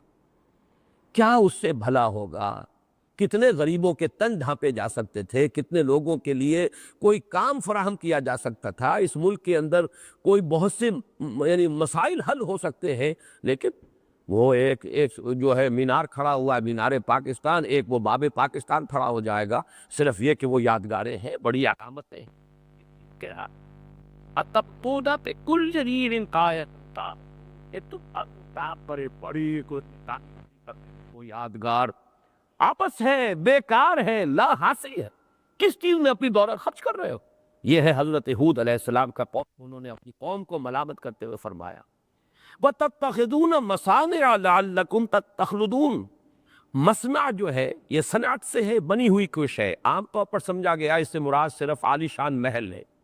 عالی شان محل ہی نہیں بلکہ بہت صحیح ترجمہ کیا حضرت شیخ الہند رحمۃ اللہ علیہ نے، تم کاریگریاں کرتے ہو، بڑی بڑی کاریگریاں، مصنع تو مصنوعات بنانے والی چیزیں، بڑی بڑی چیزیں بناتے ہو، اس میں محل بھی آ گئے۔ الحمرا ہے، الحمرا بنا ہوا عالی شان محل، لیکن یہ کہ وہ الحمرا میں رہنے والے تو نہیں رہے، صرف یہ کہ ان کے حوالے سے ان کا نام ہے وہ باقی رہ گیا۔ تو اسی کے حوالے سے کہا گیا تتخذون مصانع، یہ ساری چیزیں تم بناتے ہو کس لیے؟ لعلکم تخلدون، اور اس میں مفہوم یہ لیا گیا کانکم تخلدون، تمہارے اس طرز عمل سے ایسا معلوم ہوتا ہے کہ شاید تمہارا یہ گمان ہے کہ تم ہمیشہ رہو گے۔ یہ در حقیقت تمہاری جو غلط فہمی ہے، وہ وقت آئے گا زمانے کی ایک کروٹ ہوگی، تمہارا نام یہ ہے اصل میں اس آیہ مبارکہ کا حاصل، یحسب ان مالہ اخلد۔ اس کے ضمن میں میں ایک آپ کو انگریزی ادب کی عبارت بھی بتانا چاہتا ہوں، اس لیے کہ ہائر لیول پر جا کر یہ ساری چیزیں دنیا کے اندر، یہ حقائق جو نفسیاتی حقائق ہیں، جیسا کہ پچھلی مرتبہ میں نے غالب کے 2 اشعار کے حوالے سے انسانی المیہ بیان کیا اور اپنے کتاب میں بھی دیا ہے۔ قید حیات و بند غم اصل میں دونوں ایک ہیں، موت سے پہلے آدمی غم سے نجات پائے کیوں، اور اب تو گھبرا کے یہ کہتے ہیں کہ مر جائیں گے، اور مر کے بھی چین نہ پایا تو کدھر جائیں گے؟ وہ ہے کلائمیکس، یا ایھا الانسان انک کادح الی ربک کدحا فملاقیہ۔ کہاں ہے وہ عبارت؟ وہ لگا دو ذرا۔ دیکھیے یہ پیرامڈس کے بارے میں بڑی خوبصورت عبارت ہے، جو کبھی میں نے جب ایف ایس سی میں پڑھ رہا تھا گورنمنٹ کالج میں، تو یہاں الفا ایک کمپنی تھی، نوٹ بکس بناتی تھی، اس کے بڑے اچھے کور ہوتے تھے، تو پیرامڈس جو ہے مصر کے اہرام مصر، ان کی ایک تصویر کے ساتھ یہ عبارت لکھی ہوئی تھی، calm and self-possessed, still and resolute, the pyramids echo unto eternity, the defiant cry of man's will to survive and conquer the storms of time۔ یہ ذرا اس کا ترجمہ بھی، کیونکہ بہت سے ہمارے احباب شاید انگریزی سے واقف نہ ہو۔ اب وہ جو اہرام مصر ہے کتنے عظیم ہے، کام اینڈ سیلف پوزیسڈ، پرسکون کھڑے ہوئے، تو ہوا سے بھی وہ تو ہلتے تو نہیں ہے، درخت ہے تو اس کے پتے ہل رہے، کام اینڈ سیلف پوزیسڈ، بالکل اپنے پورے وجود کے اوپر گویا کے اختیار رکھنے والے، کہ کوئی شے انہیں ہلا نہیں سکتی، اسٹل اینڈ ریزولوٹ، بالکل ساکن، جیسے کہ بہت ہی عزم مصمم کسی میں ہو۔ دی پیرامڈس، یہ جو اہرام مصر ہے جو بنائے گئے ہیں، ایکو انٹو ایٹرنیٹی، یہ ابد تک انسان کے لیے گویا کہ اس کی ایک چیخ ہے، دی ڈیفائنڈ کرائی آف مینز ول، انسان کی یہ خواہش، انسان کا یہ جذبہ، سرکش جذبہ، وہ یہ چاہتا ہے ٹو سروائیو، کہ وہ باقی رہے، خلود اس کے اندر ہو، اس کا نام باقی رہے، اس عمارت کے حوالے سے اس کا نام یاد رہے دنیا میں، اس کا نام لیا جائے، to survive and conquer the storms of time. یہ جو ٹائم ہے سورۃ العصر سے بھی اس کا ربط جڑ رہا ہے، یہ وقت جو ہے اس کے طوفان آ رہے ہیں، ایک طوفان آیا اور قوم نوح ختم ہو گئی، ایک اور وقت کا طوفان آیا اور قوم ہود ختم ہو گئی، ایک اور وقت کا طوفان آیا، سلطنت روما کو زوال آ گیا، کوئی اور طوفان، کوئی اور کروٹ آیا، وقت کی کروٹ آئی اور بڑی عظیم سلطنت جو ہے اس کے پرزے اڑ گئے۔ آج ہم اپنی آنکھوں سے دیکھ رہے ہیں، ایک وقت آیا کہ رشین امپائر ایسے کرمبل کر گئی ہے جیسے کہ معلوم ہوتا ہے کہ بھس پڑا ہوا تھا، اندر کچھ تھا ہی نہیں۔ کیا ہیبت تھی، کیا شان تھی، کیا شکوہ تھا، کیا دبدبہ تھا، کتنا روب تھا، لیکن معلوم ہوا کہ جیسے حضرت سلیمان علیہ السلام کے بارے میں آتا ہے کہ ان کی لاش کھڑی رہ گئی، اس لیے کہ عصا کا سہارا لے کے کھڑے تھے، اسی حال میں جان جو ہے سلب کر لی گئی، کھڑے رہے اور جنوں کو پتہ ہی نہیں چلا، وہ یہی سمجھے رہے کہ یہ کھڑا ہوا ہے اور دیکھ رہا ہے سلیمان ہمیں، وہ لگے رہے کام میں۔ تو اسی طریقے سے لوگ سمجھ رہے تھے کہ بہت بڑی مائٹی امپائر ہے سوویت یونین، اور معلوم ہوا کچھ بھی نہیں، معلوم ہوا کہ وقت کی ایک کروٹ کے ساتھ ختم۔ تو یہ جو سٹارمز آف ٹائم ہے، انسان چاہتا ہے کہ ان پہ فتح حاصل کرے، اور وہ نیست و نابود ہو کر نہ رہ جائے، اس کا کوئی نہ کوئی نام دنیا میں باقی رہے، اس کے لیے یہ عمارتیں بنائی جاتی ہیں۔ اب دیکھیے کس قدر خوبصورت وہ دو آیات، اتبنون بکل ریع آیۃ تعبثون، یہ تم ہر اونچی جگہ پر ایک نشانی، اور برا نہ مانے کچھ حضرات، میرے سامنے تو نقشہ آ رہا ہے کہ جتنے محل بنائے ہیں ان سعودی حکمرانوں نے مدینہ منورہ قریب ایک پہاڑ کے اوپر، بہت بڑا یہ پہلے بنائے تب تک تب تک یہ ساتھ تھے، یعنی پورا کی طرح تھا، کانے سنائے کہ کبھی آنکھوں کی بات کہانی ہوا۔ اور وہ یہ کہ اس محل میں آ کر زیادہ سے زیادہ سال بھر میں 8-10 دن قیام ہوتا ہے بادشاہ کا، اور وہاں ساری شان و شوکت اور ان کا سارا فرنیچر اور فکسچر اور جو بھی کچھ ہے دنیا کے نہ معلوم کہاں کہاں کے کونوں سے لا کر ڈیکوریشن کی گئی ہے، اور کتنی فوج وہاں کے ان کے ملازمین کی جو ہے وہ برقرار رہتی ہے، اور بادشاہ سلامت اگر سال میں 8-10 دن کے لیے آ جائے تو گویا کہ محل کی بہت بڑی خوش قسمتی، اور وہ محل نظر آتا ہے مدینہ منورہ کے ایک طرف پہاڑ کے اوپر بنا ہوا، اتبنون بکل ریع آیۃ تعبثون۔ اور جو محلات بنے ہوئے ہیں طائف میں ایک ایک چوٹی کے اوپر، کیونکہ وہ تو پہاڑی علاقہ ہے، اس چوٹی پر فلاں امیر کا محل ہے، اس چوٹی پر فلاں امیر کا محل ہے، اور ان کے مقابلے ہوتے ہیں کس امیر کا محل جو ہے زیادہ جو ہے عالی شان ہے، اس کے اندر رفعت ہے، اس کے اندر کیا کیا چیزیں لا کر جمع کی گئی۔ یہ حال، جبکہ حال یہ بنا ہے کہ اپنی اگر دفاع بھی تھا، ملک تو یہ کہ ایک مسلمان ملک سے ہی تھا معاملہ، چاہے کیسے بھی تھے وہ، لیکن دفاع کے لیے بلانا پڑا ہے باہر سے۔ بہت پیارے الفاظ استعمال کیے ایک مضمون نگار نے کل کے نوائے وقت میں، فیس بھر کر امریکی فوجوں کو بلایا ہے، بلینز اور بلینز آف ڈالرز دے کر آیا ہے کہ ہماری جان بچاؤ اور ہماری حفاظت کرو۔ یہ ساری دولت جو ہے اگر عالم اسلام کے بہبود پر خرچ ہوتی، حال یہ ہے کہ پڑوس میں حبشہ کے ملک میں قحط پڑتے رہے، لاکھوں انسان مرتے رہے، وہاں ان کے خزانے جو ہے ان کے منہ نہیں کھلے، ان کے خزانے کھلتے ہیں تو اپنے محل بنانے کے لیے، اور اگر خزانہ کھلا ہے اور اب تو ڈرین ہو گیا خزانہ،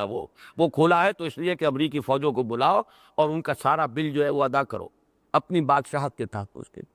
یہ ساری داستانیں ہیں، پہلے پچھلی داستانیں بھی تھی، ایک دن آئے گا یہ بھی داستانیں محسوس ہوگی۔ اس درجے حماقت میں بھی مسلمان حکمران مبتلا تھے، یہ ان کے گل چھرے تھے، یہ ان کے للے تللے تھے، ان کی دولت اس کام میں صرف ہوتی تھی۔ یہی وسائل، یہی دولت جو ہے، ایک صاحب آج کل آئے ہوئے امریکہ سے بڑی پیاری بات کہتے ہیں، کوئی 150-200 بلین غالباً ہے کہ جو کویت کے ایسٹس ہیں ویسٹرن ممالک کے اندر، اور بڑی پیاری بات وہ کہتے ہیں، اگر ایک دفعہ وہ کہتے ہیں کہ جناب جابر السباع صاحب ہمارے ملک میں قدم نہ رکھنا، کون سی طاقت ہے ان کے پاس کہ ان سے ایسٹس وصول کر لیں گے اپنے؟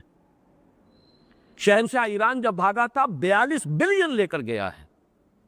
لیکن کھڑا ہوا رو رہا تھا وائٹ ہاؤس کے لان پر کہ اسے 2 گز زمین بھی امریکہ نے نہیں دی، نکل جاؤ یہاں سے، یہاں تمہارے لیے جگہ نہیں۔ وہی جو سب سے بڑا ایجنٹ تھا اس علاقے کے اندر امریکہ کا، لیکن یہ کہ اس کے بعد وہ دولت کہاں گئی؟ انہی بینکوں میں رکھی تھی نا، نہ معلوم کن کن اکاؤنٹس میں ہوگی، کون جانتا ہے، کس کو تفصیل معلوم ہے، کون سے کوڈز ہیں، لہذا وہ سب کے سب انہی بینکوں کے پاس وہ دولت رہ گئی۔ بمشکل موجودہ جو حکومت ہے وہ چند بلین کا سراغ لگا سکی ہے، اور اس میں سے بھی چند ملین ہے جو انہیں ملنے کی توقع ہے۔ 42 بلین ڈالرز سب ان کے مغربی قوتوں کی جیب میں گئے گا۔ یہ ہے کہانیاں کبھی سنائی جائیں گی کہ یہ عالم اسلام میں یہ کچھ ہو رہا تھا، اور یہ شاید پورے عالم اسلام میں مسلمان جو ہے وہ بالکل ہی ناسمجھ ہو گئے تھے، انہیں کچھ اپنے برے اور بھلے کی کوئی تمیز رہی نہیں تھی، ان کے اندر کوئی شعور تھا ہی نہیں، وہ ڈھور اور ڈنگر بن کر رہ گئے تھے۔ یہ صورتحال جو ہے آنے والی نسلیں جو ہے وہ ہمارا ماتم کرے گی۔ بہرحال اس وقت بات دور نکل رہی ہے، اتبنون بکل ریع آیۃ تعبثون وتتخذون مصانع لعلکم تخلدون، یہ وہ ڈیفائنڈ کرائی of means will, calm and self-possessed, still and resolute. The pyramids echo unto eternity. ابد کے لیے، اور وہ ایک پکار جو ہے گویا کہ صدائے باز گشت اس کی آتی رہتی ہے کہ یہ کیا کہہ رہے ہیں زبان حال سے، کہ انسان میں وقت کے طوفانوں کو فتح کرنے اور اپنی یاد، اپنے نام کو باقی رکھنے کا جذبہ اتنا ہے کہ شہنشاہوں نے ایسے ایسے اپنے مقبرے بنا دیے ہیں، لاکھوں انسان لگے ہوں گے، کتنے مین آور صرف ہوئے ہوں گے ان پیرامڈز کی تعمیر پر، کتنے ہزاروں لوگ جو ہے وہ کچلے گئے ہوں گے ایک ایک چٹان کے ذرا سے پھسل جانے پر، جیسے کہ چیونٹیاں جو ہے وہ مسل جاتی ہیں، کوئی پتھر ان پر گر جائے، ایسے انسان جو ہے ختم ہوئے ہیں، تب یہ پیرامڈس بنی۔ یہ ہے اصل میں ویل لکل ہمزۃ لمزہ الذی جمع مالا وعددہ یحسب ان مالہ اخلدہ۔ وہ سمجھتا ہے کہ اپنے اس مال کے ذریعے سے مجھے خلود اور دوام اور ہمیشگی حاصل ہو جائے گی، میں نہیں رہوں گا، میرا نام رہے گا، دنیا دیکھے گی کیسی عمارت بنائی ہے، کیسی یادگاریں چھوڑ گئے ہیں، کیسے کیسے محل، الحمرا جیسے محل بنا گئے، ہمارا نام تو زندہ رہے گا۔ کلا، ہرگز نہیں۔ کلمہ رضا، تمہاری یہ ساری سوچ، تمہاری یہ ساری دلچسپیاں، تمہاری یہ دنات اخلاقی، یہ سب جو ہے کچھ نہیں۔ انجام کیا ہوگا؟ جیسا کہ میں نے عرض کیا تھا، دنیا میں اگر الا الذین آمنوا وعملوا الصالحات وتواصوا بالحق وتواصوا بالصبر، یا تو یہ راستہ اختیار کرو، یا چنا کن یا چنی۔ چنی پھر یہ ہے ہومزہ لومزہ جمع مالا وعددہ یحسب ان مالہ اخلدہ۔ بہت اونچا کوئی ہوگا تو اس تیسری آیت تک پہنچ جائے گا کہ کوئی بڑی یادگار اپنی چھوڑ جائے اپنی دولت کے بل پر۔ مجھے وہ شعر یاد آ رہا ہے ساحر لدھیانوی کا کہ ایک شہنشاہ نے دولت کا سہارا لے کر ہم غریبوں کی محبت کا اڑایا ہے مذاق۔ محبتیں تو نہ معلوم کتنے شوہروں کو اپنی بیویوں سے ہوں گی، لیکن وہ شہنشاہ تھا، اس نے یہ لاکھوں روپے خرچ کیے ہیں اور اپنی محبت کی نشانی دنیا میں چھوڑی ہے۔ تو اس ایک شہنشاہ نے دولت کا سہارا لے کر ہم غریبوں کی محبت کا اڑایا ہے مذاق۔ یہ دنیا میں بہرحال وہ تو کوئی تاج محل تو کوئی ہی بنا سکے گا، اور اہرام مصر تو بہرحال ان شہنشاہوں نے بنائے، لیکن ہر انسان جو اس دنات کے اندر مبتلا ہو جاتا ہے، ایک آرزو اس میں ہوتی ہے کہ اس کا نام زندہ رہے۔ اور جیسا کہ میں نے عرض کیا، اولاد کی خواہش بھی اسی کا مظہر ہے۔ اور یہاں میں اپنا ایک مشاہدہ اور آپ کو بتاؤں، میں نے متعدد اشخاص کا مشاہدہ کیا ہے، اور جن لوگوں کے ہاں اولاد نہیں ہوتی، میں نے یہ دیکھا کہ وہ دولت کے زیادہ ہی پجاری ہو جاتی، دولت کی محبت شدید ہوتی۔ اس کی وجہ یہ ہے کہ یہ جو خلود کا جذبہ ہے، جو دو حوالوں سے اگر اس میں تقسیم ہو جاتا تو کچھ وہ اولاد کی محبت اس میں بھی دیکھتا ہے، یہ میری اولاد ہے، میرا نام زندہ رکھے گی، یہ میرا تسلسل، میرے وجود ہی کا تسلسل ہے۔ کچھ ادھر کو ڈھل گیا اور کچھ ادھر دولت کی طرف۔ لیکن جن کے ہاں اولاد نہیں ہوتی، وہ جیسے پیسے کے پجاری بنتے ہیں، جیسے سنبھال کر رکھتے ہیں، جتنے بخیل اور خسیس ہو جاتے ہیں، عام اولاد والے ویسے نہیں ہوتے۔ اور اس کا بھی اصل سبب یہی ہے کہ ان کے لیے یہ خلود دو شکلوں سے اس کی امید ہے، جبکہ ان کے لیے تو صرف ایک ہی شے رہ گئی۔ اس کو ذرا اور نیچے اتر کر دیکھیے تو اولاد والے کو یہ توقع بھی ہوتی ہے، میں بوڑھا ہو جاؤں گا تو میری اولاد لک آفٹر کرے گی، میرا سہارا بنے گی، جیسے میں نے اسے پالا پوسا، اپنی جوانی اپنی انویسٹ کی ہے اولاد میں، تو میرے بڑھاپے کے وقت وہ کچھ تو ریپے کریں گے، ایک توقع ہوتی ہے۔ اور مشرقی ممالک میں تو الحمدللہ کہ کچھ نہ کچھ اس کا رنگ موجود ہے۔ لیکن یہ کہ اگر اولاد نہیں ہے تو اب سارا سہارا دولت پر ہو، مجھ پر برا وقت آ جائے، مجھ پر بڑھاپا آ جائے، کوئی میری خدمت کرنے والا نہیں ہوگا، چار پیسے میرے پاس نظر آئیں گے تو کوئی دور سے بھی آ جائے گا خدمت کرنے کے لیے، لیکن یہ ہے کہ اگر نہیں ہے تو میں کس کا سہارا لوں گا؟ تو مختلف یہ اولاد دولت محبت ہرگز نہیں، وہ لازماً جھونک دیا جائے گا۔ نبذہ کہتے ہیں کہ چیز کو پھینک دینا۔ نبذ فریق من الذین اوتوا الکتاب کتاب اللہ وراء ظہورہم، پھینک دی ان لوگوں نے جنہیں کتاب دی گئی تھی، ان کے گروہ نے اللہ کی کتاب کو اپنی پیٹھوں کے پیچھے پھینک دیا۔ لَيُنبَذَنَّ فِي الْحُطَمَةِ، لازماً پھینک دیے جائیں گے وہ حطمہ میں۔ یہ لفظ پھر وہ فعلا کے وزن پر آیا ہے، اور حتم کے لفظی معنی بھی کسر ہے، یہ ذرا نوٹ کر لیجئے، توڑنا، کسی شے کا چورا چورا کر دینا، ریزہ ریزہ کر دینا، یہ حتم کے معنی۔ چنانچہ یہ لفظ آیا ہے سورہ نمل میں کہ وہ جب حضرت سلیمان اپنے لشکر کے ساتھ لے کر جا رہے تھے تو ایک وادی پر سے گزرے، وادی نمل، اس میں کیڑیاں تھیں بہت، چیونٹیوں کے بڑے بڑی کالونیز تھیں۔ تو اس وقت جو ملکہ تھی ان کی، اس نے کہا کہ یا ایھا النمل ادخلوا مساکنکم، اپنے بلوں میں گھس جاؤ، اپنی کالونیز کے اندر گھس جاؤ، لا یحطمنکم سلیمان وجنودہ، تمہیں کچل کر نہ رکھ دے اور پیس کر نہ رکھ دے یہ سلیمان اور ان کے جو لشکری ہیں، تم تو ختم ہو جاؤ گے۔ تو حتم کہتے ہیں کسی شے کو پیس کر ریزہ ریزہ کر دینا۔ تین اور جگہوں پر یہ لفظ آیا ہے حطامہ، کہ جب مثلاً گھاس پیدا ہوئی، بارش کا چھینٹا پڑا، گھاس ہو گئی، پھر وہ اس کے بعد وہ زرد پڑ گئی، خشک ہو گئی، پھر وہ ریزہ ریزہ ہو کر پاؤں تلے کچلی جاتی ہے، وہ بھی حطامہ۔ اس کے ساتھ ہی نوٹ کیجئے کہ حشم کا لفظ بھی عربی زبان میں ہے اس کے قریب ہی، حشم، حقم، یہ قریب ہے مخرج، حشم، حقم، بڑی ہا چھوٹی ہا، شین پا، میم تو ہے ہی ہے۔ حشیم بھی کہتے ہیں کوئی شے جو ریزہ ریزہ ہو جائے، چورا چورا ہو جائے، حشیمن تذروہ الریاح، وہ اب جو ساری جو روئیدگی تھی اور فصل تھی جب کٹ گئی تو اس کا چورا چورا، یا یہ کہ جو گھاس تھی رونی گئی، خشک ہو گئی، چورا چورا ہو گئی، تذروہ الریاح، حشیمن تذروہ الریاح، اب وہ چورا چورا ہو گئی اور اسے ہوائیں کھینچتی۔ تو حقم کہتے ہیں۔ اب یہ جہنم کے جو مختلف نام قرآن مجید میں آئے ہیں انہی میں سے ایک نام حطمہ ہے، چورا چورا کر دینے والی، ریزہ ریزہ کر دینے والی، ٹکڑا ٹکڑا کر دینے والی شے۔ اور اس کے مختلف آراء آئی ہیں، ایک تو یہ کہ یہ چھٹا طبقہ ہے جہنم کا، چوتھا طبقہ ہے جہنم کا، یا یہ کہ جہنم کا ایک خاص دروازے کا نام ہے، یہ تو مختلف جو اقوال ہیں۔ لیکن لفظ پر غور کیجئے تو اس میں حطمہ یعنی عذاب جہنم کی کوئی ایسی صورت ہے کہ جو ریزہ ریزہ کر کے رکھ دے گی اس کو، جس کو کہ وہ عذاب دیا جائے گا۔ وَمَا أَدْرَاكَ مَا الْحُطَمَةُ، اور تمہیں کیا معلوم، تم کیا سمجھ سکتے ہو کہ حطمہ کیا ہے؟ اس کا کوئی اندازہ یہاں ممکن نہیں ہے۔ یہاں میں ذرا اسے چاہے آپ ایک لطیفے کے درجے میں سمجھیں، لیکن ذکر کرنا چاہتا ہوں۔ ایک صاحب ہمارے ہاں، ان کے مضامین چھپتے رہے اخبارات میں، اب تو کافی عرصے سے میں ان کا نام نہیں دیکھ رہا، نوائے وقت میں ان کے مضامین آتے تھے علامہ یوسف جبرائیل کے نام سے،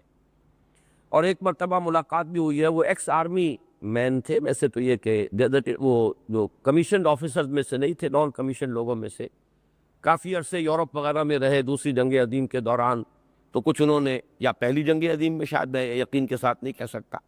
تو انگریزی بھی کچھ پڑھ لی تھی، جانتے تھے۔ وہ ایک دعویٰ کرتے تھے کہ قرآن مجید میں ایٹم کا ذکر ہے، اور یہ آیات کوٹ کرتے تھے، حتم اور ایٹم۔ اب کوئی عجب نہیں ہے، اگرچہ میں اس کی کوئی تحقیق نہیں کر سکا کہ انگریزی زبان میں یہ ایٹم کا لفظ کہاں سے آیا ہے۔ بہت سے الفاظ ایسے ہیں کہ جن کا عربی زبان سے وہ منتقل ہوئے ہیں، علمی اصطلاحات، اور یورپین لینگویجز میں وہی الفاظ ذرا سے تلفظ کے فرق کے ساتھ آ گئے، اس لیے کہ یہ علوم جو ہے ہمیں معلوم ہے کہ یہ منتقل ہوئے ہیں،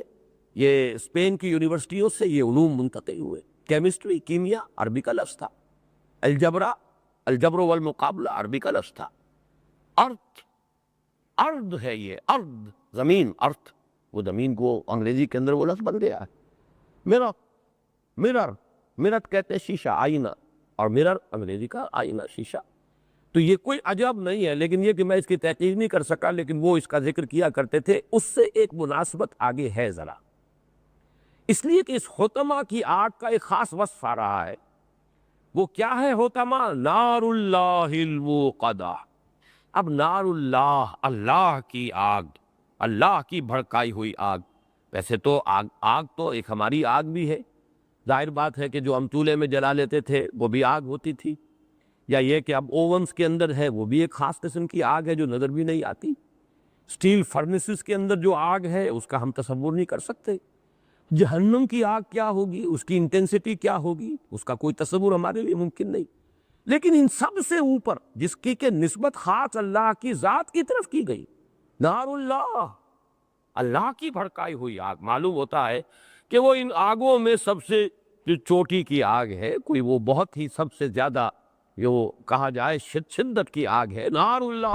قدا، وہ آگ ہے اللہ کی، اگرچہ ہم ترجمہ یوں بھی کر سکتے ہیں اللہ کی بھڑکائی ہوئی، لیکن یہ کہ اصل جو ہے اس کے اندر جو ترکیب اضافی ہے، نار اللہ ہے، اللہ کی آگ،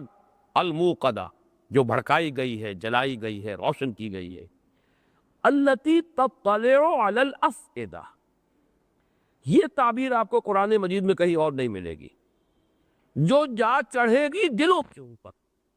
کا مطلب کیا ہے؟ ہماری آگ جو ہے، جو دنیا کی آگ ہے، وہ تو انسان کے جسم کو جھلس دیتی ہے اور انسان کی موت واقع ہو گئی، دل تک تو اس کی رسائی نہیں ہوتی۔ کوئی آگ ایسی یہ بھی ہو سکتا ہے کہ وہ سرایت کر کر دل پر پہنچ جائے، وہ باقی اعضاء کو نہ چھیڑے، چھوئے ہی نہ، وہ سیدھی جا کر دل کو لے اور دل کے اوپر روشن ہو جائے۔ اس کا تصور واقعہ یہ ہے کہ آج کی دنیا میں اگر کوئی، یہ تشبیہ اور تمثیل کے طور پہ عرض کر رہا ہوں، یہ نہیں کہ ان آیات کا مطلب یہ ہے، لیکن یہ ہے کہ کچھ ہمارا ذہن قریب آ جاتا ہے. جیسے اللہ تعالیٰ کی ذات کے لیے ہمارے پاس کوئی تمثیل نہیں ہے، لیس کمثلہ شیء، لیکن بہرحال کوئی نہ کوئی کسی نہ کسی طریقے سے قرآن مجید کی عظمت کے لیے کوئی امکان نہیں ہے کہ انسان اسے بیان کر سکے، لیکن تشبیہ ایک آئی ہے. لو انزلنا هذا القرآن على جبل لرأيته خاشعا متصدعا من خشية الله وتلك الامثال نضربها للناس لعلهم يتفكرون. اسی طریقے سے واقعہ یہ کہ ریڈیشن جو ہے، ایٹمک ایکسپلوژن کے بعد ریڈیشن، جیسے ایکس رے ہے، ایکس رے آپ کے وجود میں سے گزر گئی ہے، آپ کو پتہ بھی نہیں، کوئی شے آپ کے وجود میں سے چیر کر نکل گئی ہے اور اس نے جا کر پیچھے جو امپریشن کریٹ کیا ہے فلم کے اوپر. اسی طرح یہ ریڈیشن جو ہے یہ اس طرح کی آگ نہیں ہے ایٹمک ریڈیشن، لیکن یہ انسان کے اندر سے جھلس دیتی ہے. آج کل بھی ہمارے ہاں جو یہ استعمال ہوتا ہے کینسر کے ٹریٹمنٹ میں، یہ ریڈیشن جو ہے وہ اس طریقے سے کہ کسی ایک خاص جگہ پر آپ نے فوکس کیا ہے، وہی وہ ریس جا رہی ہے. وہ ریڈیشن صرف اس جگہ کے سیلز کو مار رہی ہے، کل کر رہی ہے، کچھ آس پاس کے بھی لپیٹ میں آ جاتے ہیں، لیکن یہ کہ بقیہ وجود جو ہے وہ اس سے بچا رہتا ہے. وہ اس میں کچھ نہ کچھ رائتے لطیتے تبدیلی دار اللہ الوقدتی پاکوادیو آتتا علا علا ایک پچھتا اور پک کے اوپر پلنگ پہنچاتا پڑا کراتا. یہ جو ہے دل پر دلوں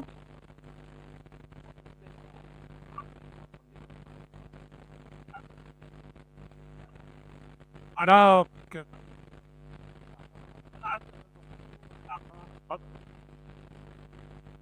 کانٹک ایک وہ قریب ہوتا پورا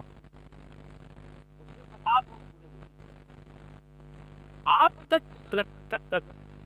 یہ وہ علاقہ اب علاقہ نہیں ہے. آپ کے پاس آسی آدھتا اتجد تاریخ دادا جو دے پاؤ اگر بات کرے وہ پاؤ کے تب کو زیادہ یہ دیکھتے تو پھر پکر آگا یہ بات آپ التي تطلع على أكاكيو في مالكي تاكايا ہمارا کھال کو جھلس دے گی، لیکن ہم اور کھال دے دیں گے، اس لیے کہ کھال جو ہے وہی ہے سینسٹیو. کسی کے اندر وہ نرو اینڈنگز ہے کہ جن سے انسان کو تپش جو ہے وہ محسوس ہوتی ہے. کھال اگر مردہ ہو گئی تو پھر چاہے اندر مسلز جلتے رہے اس کا انسان کو دکھ نہیں ہوگا، وہ تکلیف نہیں پہنچے گی، سینسیشن آف پین نہیں ہے. لہذا ہم ان کو اور کھالیں دے دیں گے تاکہ وہ عذاب کا مزہ چکھتے رہیں. تو تصور آپ کا ہو کالے تو تایوں کو دھوپ دے گی اس سے کنارے گائے. لیکن ایک آگ یہ ہے نار اللہ الموقدۃ التی تطلع علی الافئدہ، یہ تو دلوں پر دلوں پر سوار ہوگی، دلوں کو چاٹے گی. کہ اگر یہ لفظ میں استعمال کروں، وہ آگ کے جو دلوں کو چاٹے گی. التی تطلع علی الافئدہ انہا علیہم مؤصدہ فی عمد ممددہ، اور وہ ان پر بند کر دی جائے گی. یہ بھی ایک کیفیت کہ جیسے اوون بند کر دیتے ہیں آپ اور اس کا ٹیمپریچر اندر ہی اندر ہوتا ہے. تنور کا تصور بھی پہلے تھا کہ تنور کو اوپر سے بند کر دیجیے تو ساری حرارت اندر ہی اندر جو ہے اس کا ٹیمپریچر بڑھتا چلا جائے گا. آج وہ اوون کا جو تصور ہے وہ اس سے اور زیادہ واضح ہو جاتا. یہ بھی کہ کوئی ایسی کیفیت ہے جسے ہم یہاں سمجھ نہیں سکتے، یہ عالم آخرہ کی باتیں ہیں. کہیں کوئی بات ہمارے تجربے میں، ہماری جو بھی اب علمی اکتشافات ہیں، کہیں کوئی قریب کی کوئی شے مل جائے جس سے ہمارا کچھ تصور، کچھ تخیل جو ہے وہ ذرا کوئی ایک دو قدم آگے چل پڑے. لیکن یہ کہ اس کے علاوہ حقیقت تو یہ ہے کہ آخرت کے ان احوال کو جاننا، نہ جنت کی نعمتوں کا صحیح ہمیں ادراک اور اعتراف ہو سکتا ہے یہاں ادراک اور شعور، جیسے کہ فرمایا گیا ما لا عین رات ولا اذن سمعت وما خطر علی قلب بشر. اصل نعمتیں تو جنت کی وہ ہیں جو نہ کسی آنکھ نے کبھی دیکھی، نہ کسی کان نے ان کا کبھی ذکر سنا، نہ کسی انسان کے دل پر اس کا کوئی خیال وارد ہوا. وہ تو اصل نعمتیں تو وہ ہے. تو اب ان کی تشبیہ کیا دی جائے گی یہاں؟ اسی طریقے سے آخرت کے عذاب اور یہ اللہ کی آگ کیا ہوگی، اس کا کوئی تصور ہمارے لیے یہاں ممکن نہیں۔ البتہ مختلف آگے جن کو ہم جانتے ہیں، مختلف جو بھٹیاں جن کا تصور ہمیں حاصل ہے، اس کے حوالے سے یہ ایٹمک ایکسپلوژن، اور اس میں خاص طور پر جو وہ طوفان سا اٹھتا ہے، اوپر جا کر کلاؤڈ بنتا ہے، یہ عامد ممددہ کا لفظ جس پر یہ صورت ختم ہو رہی ہے، فی عامد ممددہ، بڑے بڑے ستونوں کے اندر جو اونچے ہوں گے، طویل کھینچے ہوئے ستون، ان کی صورت کے اندر وہ ان پر بند کر دی جائے گی۔ اب اس کا کچھ ہلکا بھی اعتبار سے نقشہ یہ ایٹمک ایکسپلوژنس اور ان سے جو ایک تو یہ کہ اس جگہ پر جہاں پر کہ وہ بم گرایا گیا، جو ہلاکت آتی ہے وہ تو آتی ہے، اس کی ریڈیشن جو جاتی ہے دور دور تک، اور اس کے اثرات جو پھیلتے ہیں اور اس کے جو اثرات انسان کے جسموں پر مترتب ہوتے ہیں، ان کا کچھ ہلکا سا سمجھیے، اس کو بھی آپ 1,00,000 سے 1,00,00,000 سے ضرب دیجئے تب کہیں جا کر اس آگ کا تذکرہ ہوگا جو قرآن مجید یہاں بیان کر رہا ہے۔ بہرحال حاصل اس سورہ مبارکہ کا یہ ہے، اگر تو سورۃ العصر کا راستہ اختیار کرو، یہ لسان العصر کا پیغام ہے، ان وعد اللہ حق، یاد رکھ۔ تو یہ سورۃ العصر کا پیغام یہ ہے کہ یہ ہے سیدھا راستہ۔ عافیت چاہتے ہو تو الا الذین آمنوا وعملوا الصالحات وتواصوا بالحق وتواصوا بالصبر، یہ شاہراہ ہے، صراط مستقیم ہے، سواء السبیل ہے، اس کے یہ 4 سٹیشنز ہیں، اس کے یہ 4 مقامات ہیں، بڑھتے چلے جاؤ، ورنہ دنیا میں اخلاقی زوال، پستی، کم ظرفی، دنات تباہ، دوسروں کی عزت پر حملہ آور ہونا، یہی سب سے زیادہ محبوب مشغلہ بن جانا، اور اپنی توانائی، اپنی قوت، ذہانت، صلاحیت اسے صرف کرنا مال کمانے کے لیے، الذی جمع مالا وعددہ، یہ تو دنیا میں تمہارا حال ہوگا، اسفل سافلین کی یہ شکل ہے، اور آخرت میں تمہارا انجام کلا لینبذن فی الحطمہ وما ادراک ما الحطمہ نار اللہ الموقدہ التی تطلع علی الافئدہ انہا علیہم مؤصدہ فی عمد ممددہ اعاذنا اللہ من ذالک۔ اب آخری بات عرض کر رہا ہوں، چونکہ اس سورہ مبارکہ پر یہ جو گروپ ہے انذار، آخرت کا انذار، آخرت کی سے متنبہ کرنا آخرت کے بارے میں، وہ یہاں اپنی انتہا کو پہنچ گیا۔ اب جو 10 صورتیں آگے آئیں گی، نوٹ کر لیجئے، ان میں صرف 2 صورتوں میں آخرت کا ذکر، اور وہ بھی ثانوی طور پر صفی انداز میں۔ باقی یہ کہ 8 صورتیں جو ہیں ان کا مضمون ہوگا یا تو تاریخ، پہلی 2 صورتیں جو اب آئیں گی، سورۃ الفیل، سورۃ القریش، یہ تاریخ ہے عرب کی، مکے کی۔ اس کے بعد کچھ صورتوں کے اندر حضور کی سیرت کے کچھ مراحل، حضور صلی اللہ علیہ وسلم کی عظمت، آپ کا مرتبہ، انا اعطیناک الکوثر فصل لربک وانحر ان شانئک هو الابتر، یہ خوشخبری کہ وہ وقت آئے گا اے نبی صلی اللہ علیہ وسلم کہ آپ کا دین غالب ہوگا، فتح آئے گی، اور آپ دیکھیں گے کہ آج آپ ایک ایک کے لیے جھولی پسار کر اللہ سے دعائیں مانگ رہے ہیں کہ پروردگار عمر بن الخطاب اور عمرو بن ہشام میں سے کسی ایک کو تو میری جھولی میں ضرور ڈال دے۔ اور وہ وقت بھی آئے گا، اذا جاء نصر اللہ والفتح ورأیت الناس یدخلون فی دین اللہ افواجا۔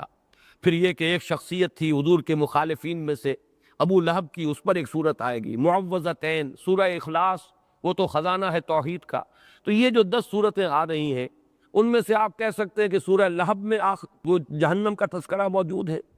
نارن ذات لہب، یا یہ کہ اس سے پہلے جو ہے ارأیت الذی یکذب بالدین، اس میں ذکر موجود ہے۔ باقی یہ کہ یہ 10 صورتیں جو ہیں اپنی جگہ پر علم، حکمت، معلومات، معرفت اور حضور کی سیرت و شخصیت کے اعتبار سے بڑی اہمیت کی حامل ہے۔ انذار کا مضمون یہاں تقریباً ختم ہو گیا اپنے کلائمیکس کو پہنچ کر۔ اس میں چند باتیں میں چاہتا ہوں ذرا نوٹ کر لیں ربط صور کے اعتبار سے، اس لیے کہ اس درس میں جیسا کہ جو حضرات شرکت فرما رہے ہیں پابندی کے ساتھ انہیں معلوم ہے،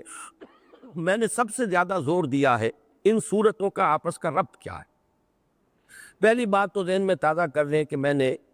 پہلے تو اگرچہ 4 سورہ انذار قرار دیا تھا، سورۃ الزلزال، سورۃ العادیات، سورۃ القارعہ اور سورۃ التکاثر، لیکن پھر میں نے اپنی رائے بدلی ہے۔ یہ 6 صورتیں جو ہیں سورہ زلزال سے لے کر سورہ ہمزہ جو آخری آج ہم نے ابھی پڑھی ہے، یہ 3 صورتوں کے 2 چھوٹے گروپس کی شکل میں ہے۔ یہ سہ سورہ ہے، اور اس سے پہلے جو حضرات کافی عرصے سے درس میں شرکت کر رہے ہیں ان کو یہ معلوم ہوگا، اور یہ میں وہ جو قرآن حکیم کی صورتوں کا اجمالی تجزیہ ہے اس میں بھی بیان کر چکا ہوں۔ یہ سہ سورے، تین تین صورتوں کے گروپ اس سے پہلے آئے ہیں، سورہ یونس، سورہ ہود، سورہ یوسف۔